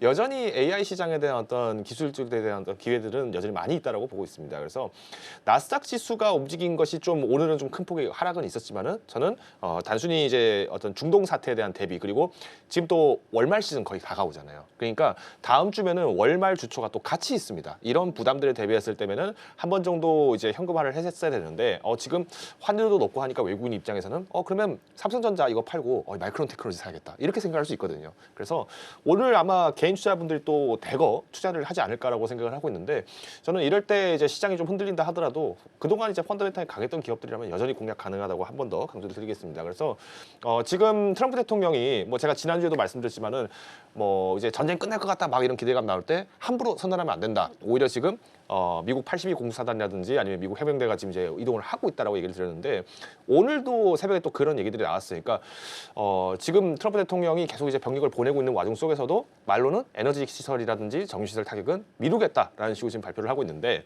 그러면 우리가 여기서 경계를 하셔야 되는 거는 이제 주말 시간이 굉장히 두렵다는 거죠. 왜? 그동안 트럼프 대통령이 베네수엘라 공격도 주말에 했었고 또 이란에 대해서 폭격을 한 것도 이제 주말 연휴 기간으로 활용해서 또 폭격을 했었고 이렇게 되다 보니까 사실 이 장기 변동성에 대응을 하자라는 입장들이 좀 더 많아진 것 같습니다. 그래서 오늘 이제 주도주들이 하락을 하는 거에 대해서는 일단 시장의 하락으로 보시기보다는 일단 단기적인 면에서는 일단 공포 장세가 좀 많이 커졌다는 점에 대해서는 우리가 감안할 필요가 있다라고 말씀드리겠고요. 그렇기 때문에 오히려 지금 이제 개별 종목들 이제 아마 포트폴리오 내에서 주도주 섹터라든가 이런 것들이 아니라 좀 내가 이제 순환매를 노리고 좀 너무 일찍 들어갔던 섹터들, 그러니까 이런 종목들 중에서 좀 시가총이 작았던 종목들이 오늘 상대적으로 좀 주가 좀 견고할 수는 있습니다. 그러면 이럴 때는 비중을 한번 줄이셔가지고 오히려 주도주를 한 번 더 매수를 하신다든지 하는 좋은 전략들도 있을 것 같고요. 오히려 이제 지금 내가 주도주를 많이 갖고 있었는데 지금 손절가까지 왔어. 이때 어떡하지? 전략 매도를 하시기보다는 분할 매도를 하시는 게 더 유리할 수 있습니다. 지금은 잘게 쪼개서 가져가셔야 되고요. 오히려 지금 이제 대부분의 차트를 보시면은 볼린저 밴드 상단과 하단이 지금 어느 정도 이제 적정 구간을 지금 암시를 해주고 있어요. 변동성에 대비했을 때 지금 볼린저 밴드가 막 이렇게 급격하게 요동치는 종목들보다는 거의 뭐 삼성전자, SK하이닉스 같은 경우도 일단 박스 매매처럼 이렇게 나타나는 경우가 많거든요. 그러면 여기서 상단과 하단을 잡으시면서 우리가 구간별로 내가 지금 코스피 대비했을 때 이 종목이 코스피가 2% 올라가는데 이 종목이 한 4%, 8% 올라갔어. 그러면 원래 평균적으로 3% 올라가던 종목이 이만큼 올라갔다는 거는 그 종목이 강세가 나온 거죠. 이럴 때는 분할 매도를 좀 빠르게 하셔서 현금을 쥐고 계셨다가 또 마찬가지로 코스피가 오늘 3% 빠지는데 이 종목이 평균적으로 한 마이너스 6%, 그러니까 이제 한 2배 정도 변동성을 보였었는데 이 종목이 예를 들어서 한 12% 빠졌다. 그러면 이런 종목들은 한 번 정도 사볼 수가 있겠죠. 그래서 여전히 지금도 긴밀하게 그리고 이제 굉장히 부지런하게 매매를 하실수록 지금은 더 대응을 유리할 수 있다라고 보는 것이 단기 대응적인 면입니다. 그렇지만 장기를 대비를 하시는 분들 같은 경우에는 여전히 내 포트폴리오에 대한 비율 중에서 섹터 비중만 조정을 하신다면은 크게 어려움은 없을 거다라고 한 번 더 강조드리겠습니다. 지금 보니까 환율이 계속 오릅니다. 지금 개장 초반에 문 열 때 이미 1,508원 60전으로 문을 좀 연 상태인데 지금 1,510 11원, 10원 계속 왔다 갔다 하면서 지금은 1,510원 80전에서 움직임 나타나고 있습니다. 이게 환율이 1,500원대 이상으로 오르게 되면 프로그램 알고리즘 매매에 대한 주의도 필요합니다. 아무래도 찍는 순간 엮여 있었던 매도 물량들이 한꺼번에 좀 쏟아질 수 있기 때문에 이러한 부분들 좀 챙겨서 보셔야 될 것 같습니다. 환율이 지금 계속 오르고 있기 때문에 오후장까지 흐름들 체크 좀 해보셔야 될 것 같고요. 전반적인 전략은 잘게 쪼개서 가야 된다라는 말씀 주셨습니다. 자, 그럼 넘어가서 테마들도 하나씩 열어보도록 하겠습니다. 네, 첫 번째 방산인데 사실상 오늘 오르는 테마가 거의 없습니다. 그나마 아마 종량제 봉투 사기 힘들다라는 기사 많이 보셨을 텐데 이 전쟁 리스크로 나프타 관련한 이슈가 좀 불거지게 되면서 탈플라스틱 관련된 쪽 혹은 제지 종목들 이런 섹터들 정도 강하게 움직이고 그 외의 종목이나 섹터에서는 크게 움직임이 나타나지는 않습니다. 방산 쪽도 마찬가지고요. 대다수의 종목들이 현재 좀 내리고 있는 모습들 방위산업 쪽에서도 확인이 좀 되고 있습니다. 그래서 두 번째랑 세 번째 같이 열어볼게요.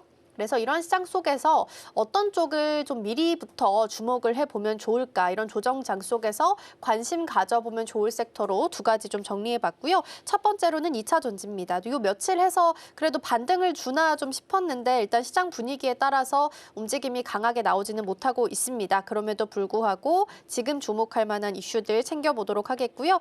SK하이닉스랑 삼성전자는 계속 걱정되는 종목이죠. 지금 마디 주가는 물론이고 기존에 지키고 있었던 18만 원, 90만 원도 오늘 이탈을 해버렸습니다. 그래서 오늘 이 자리에서도 정말 기회가 될 수 있을지 오늘 금요일장이기 때문에 더 꼼꼼하게 체크를 해보도록 하겠습니다.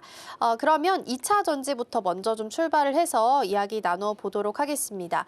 2차 전지가 슬금슬금 좀 고개를 드는 것 같았어요. 근데 물론 오늘의 시장 분위기에 따라서 연동되긴 합니다만 다시 바라볼 시기가 됐다라고 대표님 판단하시는 걸까요? 그렇죠. 지금 이제 시장이 이렇게 흔들릴 동안에 사실은 에코프로라든가 삼성 SDI, LG에너지솔루션 많은 기업들이 지금 다 빠지는 거는 우리가 예상을 했던 거잖아요. 그러니까 시장과 이제 사실은 커플링이 되고 그쵸. 있다는 것이 오히려 다행인 거고요. 2차 전지 같은 경우는 사실 시장과 커플링이 좀 많이 깨져 있었어요. 그러니까 워낙 이제 마진율이 안 좋다라는 거 그리고 더불어서 이 전기차 시장에 대한 축소들이 너무 부각이 많이 됐었던 거죠. 그러다 보니까 지금 2차 전지 같은 경우에는 작년 중순부터 해서 이제 전기차향 ESS 라인들을 부랴부랴 이제 데이터 센터향 ESS로 전환을 하다 보니까 시간이 빨라질 수밖에 없었던 겁니다. 그래서 그동안에는 전기차용 거 만들던 거 지금 빨리 바꾼다고 하니까 그때는 기사 나오면은 와, 잘됐다. 이제 드디어 뭔가 기회가 왔구나 이렇게 생각하는데 사실 전기차에 들어가는 배터리나 데이터 센터 들어가는 ESS나 드론 들어가는 SS나 따지고 보면 건전지잖아요. 그러니까 건전지인데 이거 너무 이제 어떤 거에 한쪽에만 이렇게 크게 보시다 보니까 그만큼 이제 전기차라고 하는 거는 자동차입니다. 그래서 우리가 한 번에 매출이 빨리 큰 규모로 배터리가 나오기 때문에 나오는 양도 있고요. 그다음 두 번째는 전기차가 지금도 주행하고 있는 전기차들이 굉장히 많지 않습니까? 그러면 전기차 주행 거리가 길어지면 길어질수록 이 배터리가 실질적으로 유효 수명이 짧아지기 때문에 교체 수요가 늘어난다. 그래서 우리가 지금 전기차가 늘어난다는 거는 그만큼 교체 수요까지 늘어날 수 있기 때문에 오히려 레버리지 효과로 봤을 때는 주가를 계속 높게 증권사에서는 리포트를 발표를 했던 건데 이미 이제 트럼프 대통령이 전기차 관련해서는 사실 세액 공제 관련 보조금들을 굉장히 많이 줄여놨다는 거 다 알고 계셨잖아요. 그러면 지금 2차 전지 같은 경우에 이제 주목을 해야 될 거는 또 한 번의 이제 덤핑 전략. 그러니까 중국의 저가 공세를 어떻게 막아낼 것인가가 굉장히 핵심입니다. 근데 단비에 이제 가뭄에 또 단비가 내렸다고 우리가 이제 지난 1월에 미국 의회에서 중국산 배터리에 대해서 제재를 하는 방식이 이제 상정이 됐다라고 얘기가 나왔었고 최근에 그 법안이 통과가 됐습니다. 근데 이 법안 이름이 뭐냐면 유해한 적대적 재충전 및 발전 에너지 대응법입니다. 그래서 이거를 영어로 하면은 영어로 해서 앞 글자만 따면은 차지가 돼요. 우리 충전하다. 그래서 이제 차지 액트라고 얘기를 많이 하는데 이 차지 액트의 골자인 내용을 보시면은 그래도 우리나라에 있는 2차 전지 기업들이 수혜를 받을 수 있는 것들이 더 커지고 2차 전지뿐만 아니라 많은 전력 설비 쪽 전선 기기들 그리고 이제 태양광 풍력까지도 볼 수 있겠구나라는 걸 이제 힌트를 얻을 수가 있어요. 자, 내용을 보시면은 중국에 있는 기업, 현지 기업들 그리고 중국 정부로부터 지원을 받고 있는 관할 기업들 그리고 중국 공산당으로부터 직접적인 연관이 있는 관련 기업들 같은 경우에는 해당 제품들을 축출을 할 것이고 그 축출 대상이 되는 제품 중에서는 ESS 장치, 즉 우리가 2차 전지들 중에서도 원격 조작이 가능한 ESS 장치에 대해서 수입을 전면 금지한다라고 돼 있어요. 자, 근데 이게 아까 제가 말씀드린 것처럼 이게 태양광하고 풍력하고 무슨 상관이 있냐고 얘기하실 수 있는데 재작년인가요? 그때 이제 미국에서 중국산 태양광 다 수입 안 하겠다 얘기하면서 그때 뭐 OCI라든가 하나솔루션 이런 기업들이 주가 갑자기 막 갈 때가 있었어요. 근데 그때 미국 의회가 왜 이 중국산 이 태양광을 쓰지 않으려고 했냐면은 그때 킬 버튼이 있었어요.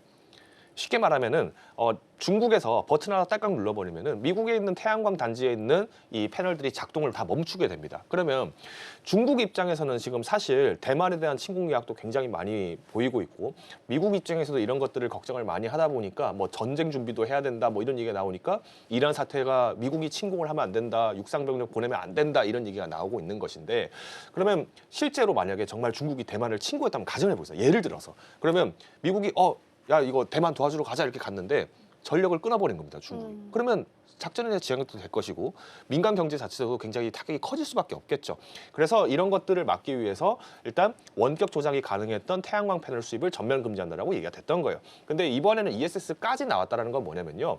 자, 배터리입니다. 배터리가 수요가 많다라고 하는 것은 이 배터리가 어디에 쓰이는지 당연히 기업에다 납품을 할 거잖아요. 그러면 이 기업이 어느 소재지에 어디다가 납품한다 정도는 우리가 눈치를 챌 수가 있습니다. 이렇게 되면은 미국 내 전력 인프라가 어디에 있는가에 대한 그 데이터를 확보를 할 수 있다 보니까 우리가 흔히 말하는 주요 시설에 대한 어떤 노출도가 높아진다는 거죠. 그래서 실제로 이제 미국 같은 건 이런 거를 굉장히 많이 경계를 하다 보니까 상대적으로 우리나라 같은 경우 기회가 클 수밖에 없는 거죠. 왜? 우리나라 같은 경우는 일단 미국과 한국이 서로 이제 군사 동맹과 경제 동맹을 함께 맺고 있는 상황입니다.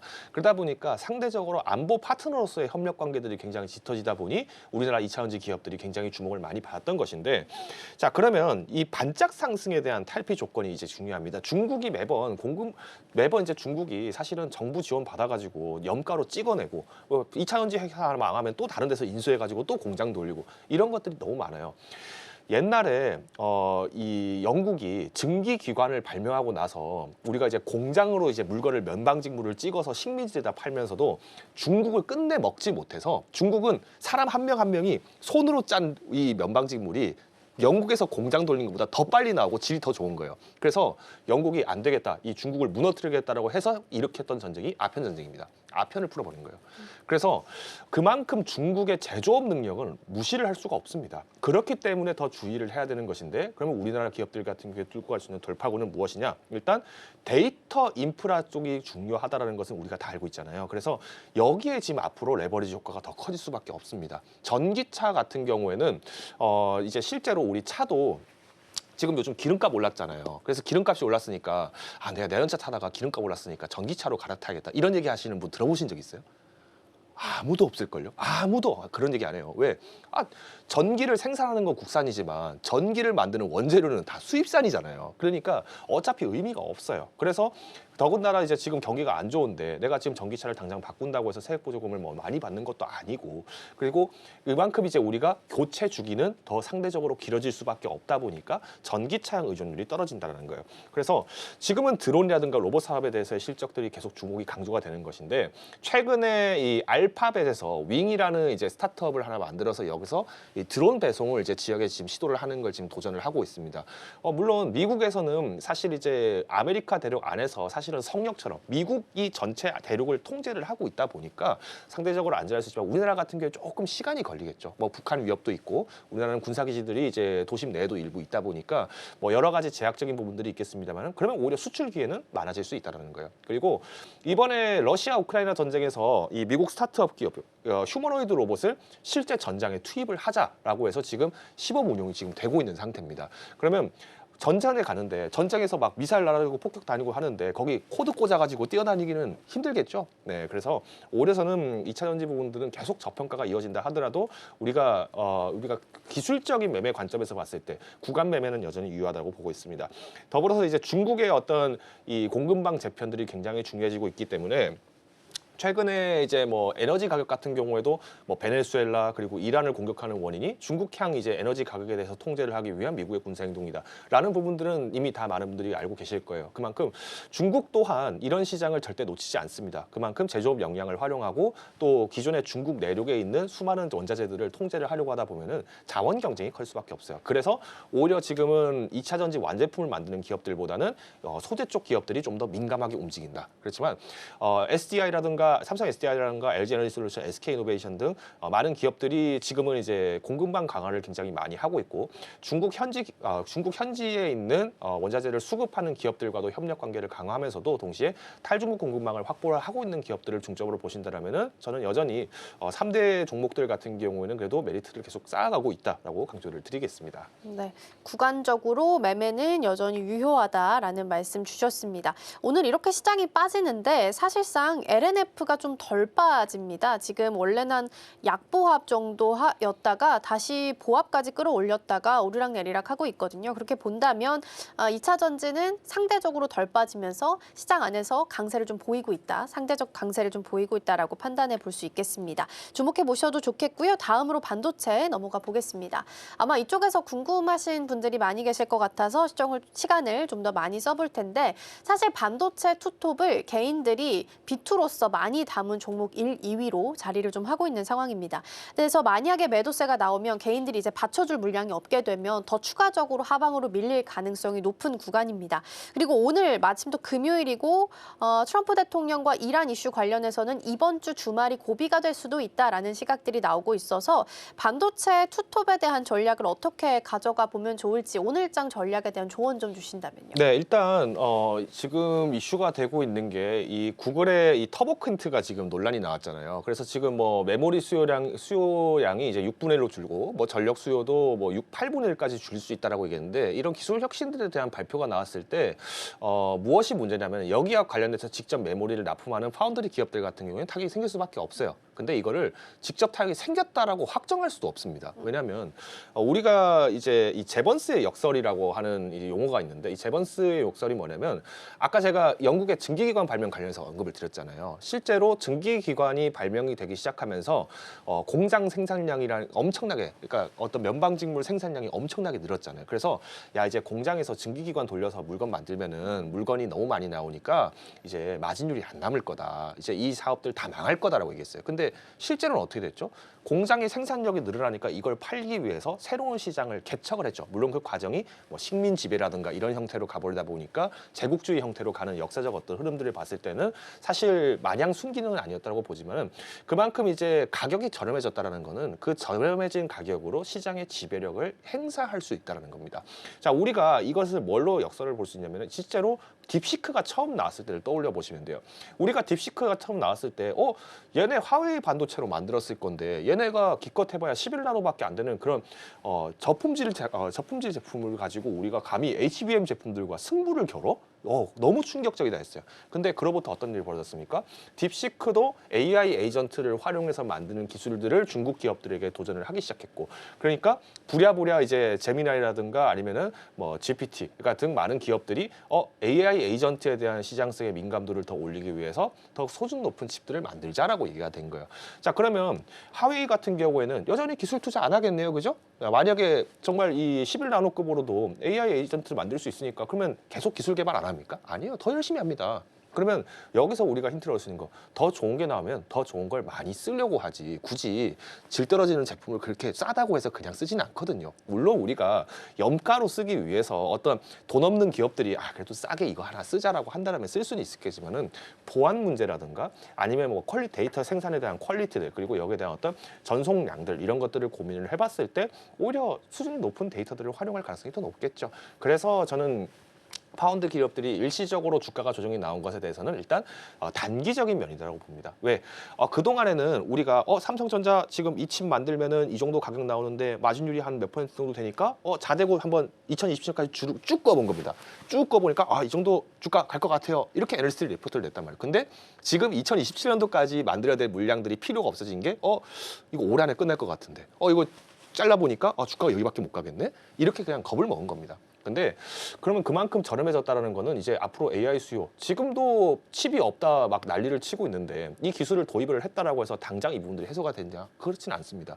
그리고 마찬가지로 지금 이번에 이 터보킨트를 얘기를 했다는 거는 그만큼 이제 구글도 우리가 이제 칩 수요가 단기적으로 더 늘어날 것이고 현재 칩보다 더 많은 칩들을 더 요구를 하고 있다는 것을 암시를 해주는 겁니다. 그래서 저는 오히려 지금이 더 하락은 기회라고 저는 좀 강력하게 말씀을 드리고 싶고요.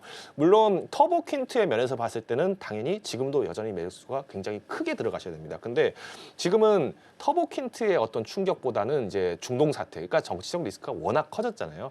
그러다 보니까 지금 이 피로감들이 쌓여있는 상태에서 이런 충격을 맞으니까 아 이거 이제 다 팔아야 되나 이렇게 고민을 하시는 분들이 늘어났다는 겁니다. 그러면 일단 파운드리 기업 같은 경우에는 여전히 우리가 주도주로서 또 가지고 가셔야 되는데 이제 문제점이 뭐냐면 점유율, 그러니까 시장 점유율을 어떤 기업이 더 많이 가져갈 거냐가 이제 레버리지 효과로 나오기 시작할 겁니다. 그래서 결국 저가로 나온다면은 싸게 더 많이 공급하는 사람에게 손을 벌릴 수밖에 없어요. 시간 문제니까요.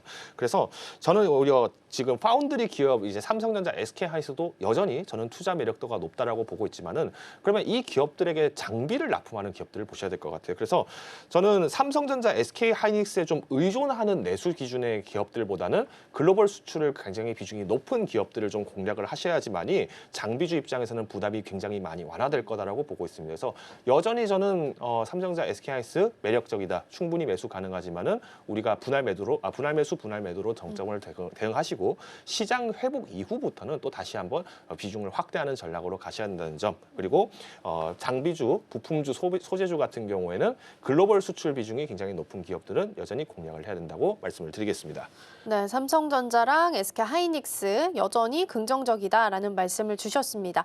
아마 오늘 자리가 굉장히 좀 중요할 것 같아요. 지금 일봉으로 보니까 SK하이닉스도 그렇고 삼성전자도 그렇고 거의 60일선에 맞닿아 있습니다. 그러니까 60일선에서 지지를 받아서 다시 올라가게 되면 추세를 다시 살릴 수 있을 텐데 여기 지지를 잘 받을 수 있을지 오늘 종가상으로 확인 좀 해보셔야 될 것 같고요. 지금 구간에서는 일단 차트상으로 일봉은 양봉으로 좀 그려지고 있기 때문에 같이 좀 챙겨보시죠. 다만 일단 삼성전자에서 나가는 매도 상위 창구가 지금 메릴린치, JP모건, UBS로 확인되고 SK하이닉스도 메릴린치, 골드만삭스, 모건 스탠리, CLSA로 확인되고 있어서 일단 매수 상위 창구에 외국계 창구가 양쪽 모두 많이 보인다라는 부분까지는 좀 챙겨보셔야 될 것 같습니다. 그럼 이런 시장 속에서 주목할 만한 기업 찾기가 더 까다로울 것 같습니다. 상대적으로 덜 빠진 기업을 찾아야 할지 어떤 종목 탑픽으로 좀 주실까요? 저는 오늘 시장에서 아까 장비주 강조를 좀 많이 드리다 보니까 파크 시스템즈를 좀 소개를 하려고 합니다. 제가 이 시간을 빌어서 좀 몇 번 소개를 드렸는데 그만큼 몇 번 또 목표가를 달성하고 잘 나왔습니다. 근데 그 추세가 오래 가지 못하고 또 빠졌다가 올라가고 이런 모습들이 좀 많이 나오죠. 그만큼 지금 시장을 좀 잘 대변하는 종목 중 하나라고 생각을 합니다. 수출 비중도 80% 이상, 우리의 삼성전자, SK하이닉스뿐만 아니라 TSMC, 인텔, 마이크론 테크놀로지까지도 수출을 하는 기업이기 때문에 아까 점유율을 말씀드렸잖아요. 근데 점유율을 누가 가져가든 상관없이 장비 매출을 만들 수 있다는 강점은 우리가 쌍두마차 가져갈 수 있다. 우리가 경마가 1번 말이 잘하냐 2번 말이 잘하냐 상관없이 나는 경마장 주인이다 생각해 보신다면은 훨씬 더 매력적이지 않을까 보고 있고요. 특히 이제 이 원자력 현미경 같은 경우에 미세 공정 강점에 이제 더 주목을 많이 받습니다. 그래서 우리가 반도체 쪽만 사용될 것이 아니라 이제는 바이오 그리고 더 나아가서는 2차 전지 등에 대한 어떤 소재 개발 쪽에도 확대가 될 수 있기 때문에 최근 연구용 제품들이 많이 판매가 됐지만 이제 증설 라인들에 대한 박차가 시작이 될수록 저는 이 파크 시스템의 매력도 같이 올라갈 거라 보고 있습니다. 목표 주가는 이전에 제시드렸던 29만 원 선 동일하게 제시를 드릴 거고요. 손절가는 제가 좀 더 깊게 드릴 겁니다. 그래서 22만 원까지 드리는데 여전히 지금은 분할 매수, 분할 매도 관점으로 목표가 달성했다고 해서 마냥 다 포기하시는 것보다는 또 분할 매도 하셨다가 조정 나면 또 꾸준하게 매수하셔서 또 현금을 부지런히 만드는 캐시카우로 활용을 하셨으면 좋겠습니다. 네, 탑픽 종목 파크 시스템즈 들어봤고요. 사실상 지금 보니까 한 2월 달부터 오늘 구간까지 거의 통합 차트로 보면 박스 라인에서 계속 머물고 있습니다. 일단 상단으로는 29만 원, 그리고 손절가 라인으로는 지난 1월 달 수치 정도 되는 한 22만 원 정도 주셨으니까 이탈 나오는지 같이 좀 챙겨보도록 하겠습니다. 오늘의 탑픽 종목까지 잘 들어봤고요. 대표님과는 여기서 인사 나누겠습니다. 오늘 말씀 고맙습니다. 네, 계속해서 우리 시장 어떻게 흘러가고 있는지 살펴보겠습니다. 시황센터 연결해 봅니다. 서수진 앵커. 네, 이 시각 시황센터입니다. 미국과 이란이 조만간 휴전할 것이다라는 이야기가 나오면서 사실 기대감이 높아졌던 시장에 다시 한번 기대감이 낮아지는 순간이 오게 됐습니다. 국제 유가는 치솟고요. 이 미국 주식시장은 가라앉았습니다. 특히 뉴욕 증시는 지난달 28일 이란전 발발 이후에 가장 큰 폭의 하락을 기록했다고 합니다. 이런 상황에서 뉴욕장이 마감된 후에 트럼프 대통령이 4월 6일까지 10일간 이 발전소 공격을 유예한다고 밝혔는데요. 고유가의 고환율까지 시장을 누르는 요인들이 너무 많아지게 되면서 사실 양지수 모두 하락 출발했습니다. 코스피는 3% 현재 하락하고 있고요. 5,255선 지나가고 있습니다. 그리고 코스닥은 2.3% 하락하면서 현재 1,100선 지나가고 있습니다. 자, 그렇다면 수급 상황 알아보겠습니다. 코스피 매매 동향입니다. 메이저 주체들이 오늘도 덜어내고 있는 모습이네요. 외국인이 8천억가량 덜고 있고요. 기관이 1,000억 원가량 물량 매매하고 있습니다. 개인이 현재 9천억가량 매수 우위 보여주고 있습니다. 코스닥 매매 동향도 확인해 보겠습니다. 네, 코스닥 매매 동향 개인과 외국인이 들어와주고 있네요. 특히 외국인이 209억 원가량 담아가고 있고요. 개인이 100억 원 담는 흐름, 기관은 366억 원 현재 매도 포지션 위치해 있습니다. 자, 그렇다면 업종별 흐름도 체크해 보도록 하겠습니다. 코스피 업종 지수입니다. 현재 종이 목재에서만 2.9%대 상승불 켜내고 있고요. 하락하는 업종이 더 많겠습니다. 하락하는 업종 체크해 보겠습니다. 전기가스업 6%대 하락불 켜고 있습니다. 이 대안으로 가스업이 많이 올랐었죠. 유가에 대한 대안으로 가스업이 올랐었지만 오늘장에서는 조금 하락하고 있고요. 철강 및 금속도 4%대 낙폭, 기계도 4.9%대 낙폭 보이면서 현재 2위로 가장 많이 빠지고 있습니다. 전기전자, 반도체부터 반도체 소부장까지 오늘 하락하는 움직임 체크되고 있습니다. 4%대 빠지고 있고요. 운수장비가 4%, 제조업도 4%가량 오늘 하락의 움직임 감지되고 있습니다. 이어서 코스닥 업종별 흐름 체크해 보겠습니다. 네, 코스닥 업종지수 하락하는 종목이 우세하고 있네요. 기계장비가 3.55%, 역시 소부장단에서의 하락불 켜지고 있고요. 일반 전기전자도 3%, 그리고 운송장비 부품도 3% 정도 하락하고 있습니다. 비금속이 3%, 금융은 거의 2.9% 파란불 켜고 있고요. 금속까지 2.94% 하락하는 움직임 체크되고 있습니다. 자, 그렇다면 거래대금 체크해 보겠습니다. 코스피 거래대금입니다. 반도체 투톱 오늘 밀리고 있는 모습입니다. 구글의 이제 터보퀀트 공개로 인해서 미국의 반도체주에도 조정이 나타났었는데요. 이것에 대한 움직임 삼성전자, SK하이닉스 모두 받아가고 있습니다. 삼성전자가 3.7% 하락하면서 17만 3천 원 선에서 현재 거래되고 있고요. SK하이닉스 4만 6천 원 정도 하락하게 되면서 현재 88만 6천 원 정도의 거래 진행 중입니다. 대우건설 같은 경우 중동 전쟁이 격화하게 되면서 이제 재건에 대한 모멘텀 여전히 조금 받아가고 있습니다. 0.38% 상승불 켜주고 있고요. 15,000원 선에서 거래 진행 중입니다. 삼성전자 우선주 삼성전자와 함께 오늘 하락의 움직임 감지되고 있고요. 4% 정도 밀리면서 12만 원 선에서 거래 진행 중입니다. 현대차 오늘 4.18% 빠지고 있습니다. 레벨 2 플러스 자율주행 기술을 탑재하고 28년까지 연간 3만 대의 로봇을 생산하겠다라는 이야기를 어제 주총에서 언급을 했었는데 오늘 장에서는 차익 실현의 움직임이 더 크게 감지되고 있습니다. 다음 장에서 코스닥 거래대금 상위도 함께 보도록 하겠습니다. 네, 1위로 지금 NH스펙 33호라는 공모주 위치해 있습니다. 225%의 상승을 켜내고 있고요. 현재가 6,500원 돌파하고 있습니다. 에코플라스틱 현재 유가가 급등하게 되면서 나프타의 수급이 어려워지고 있고요. 이에 대한 대안으로 탈플라스틱주가 오늘 장에서도 힘 받아가고 있습니다. 15% 상승하면서 현재 4,890선 거래 진행 중입니다. 미래셋 벤처투자는 현재 스페이스 X 상장에 대한 기대감 여전히 받아가고 있습니다.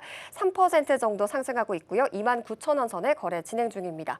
우리로가 지금 13% 상승하면서 6,700원 선 지나가고 있고요.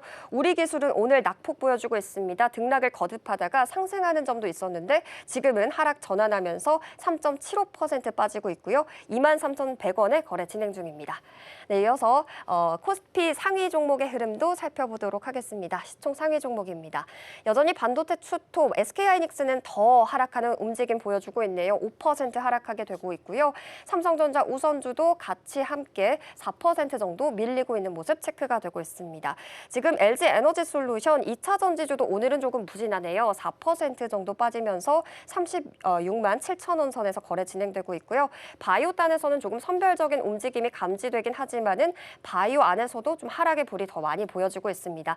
삼성 바이오로직스도 1.77% 밀리고 있는 모습 체크되고 있습니다. 6위부터 12위도 살펴보겠습니다.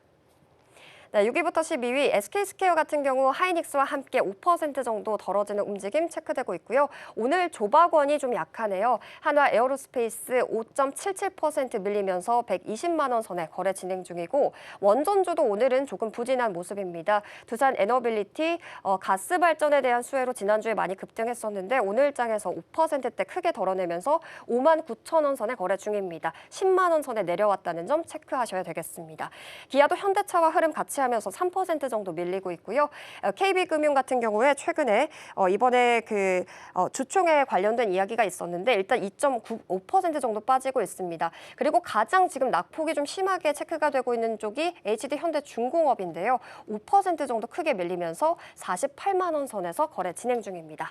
이어서 코스닥 시총 상위 종목의 흐름도 체크해 보도록 하겠습니다. 네, 코스닥 시총 상위 종목입니다. 일단 삼천당제약이 정말 오랜만에 하락 움직임 보여주고 있습니다. 4% 정도 하락하고 있고요.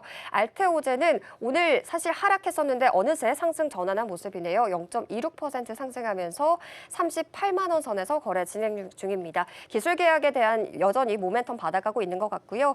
에코프로 형제도 오늘 2차 전지주 조금 약세 보여주고 있습니다. 양지수 모두 4% 정도 밀리고 있고요. 레인보우 로보틱스 이번에 코스닥 액티브 ETF에 3개 모두 동시에 방출됐다라는 이야기가 들려왔습니다. 그러면서 오늘 지금 1위부터 6위 중에 가장 크게 밀리고 있는 것 체크가 되고 있고요.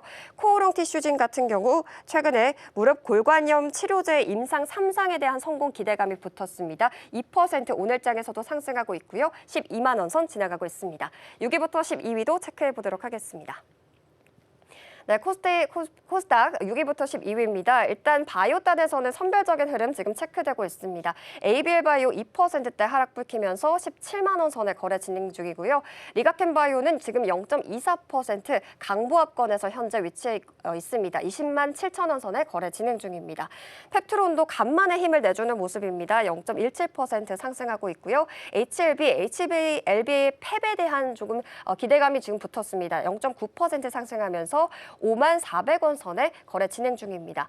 반면에 반도체 소부장단은 조금 약세가 보여지네요. 리노공업이 2% 하락불 10만 원 선에 거래 진행 중이고요. 원익 IPS는 4.53% 빠지면서 11만 6천 원 선에 거래 진행 중입니다. 지금까지 시황센터에서 전해드렸습니다. 네, 양시장 지금 개장 초반 대비해서 저점이 계속 낮아집니다. 몸을 낮추고 있는 구간이고요. 5,200선 지지가 잘 나올 수 있을지가 주된 포인트가 좀 될 것 같습니다. 일단 나프타 이슈로 제지나 탈플라스틱 섹터 제외하고는 대다수 섹터 다 내리고 있고요. 앞서 제가 8시에서 브리핑에서 전해드렸던 외국인의 최외 종목이죠. 코오롱 티슈진 정도 4.8% 강세 보이고 있다. 매수 상단에서 체크되고 있다라는 부분 챙겨드리겠습니다. 환율이 계속 1,511원 이상에서 움직임 나타나고 있으니까요. 오후장에서의 흐름도 같이 체크해 보시죠. 저희가 방송 중에 제공해드린 정보는 투자 판단을 위한 조언일 뿐 해당 종목의 가치와 수익률은 보장하지 않습니다. 저희는 다음 주 월요일에 돌아오겠습니다. 시청해주신 여러분 고맙습니다.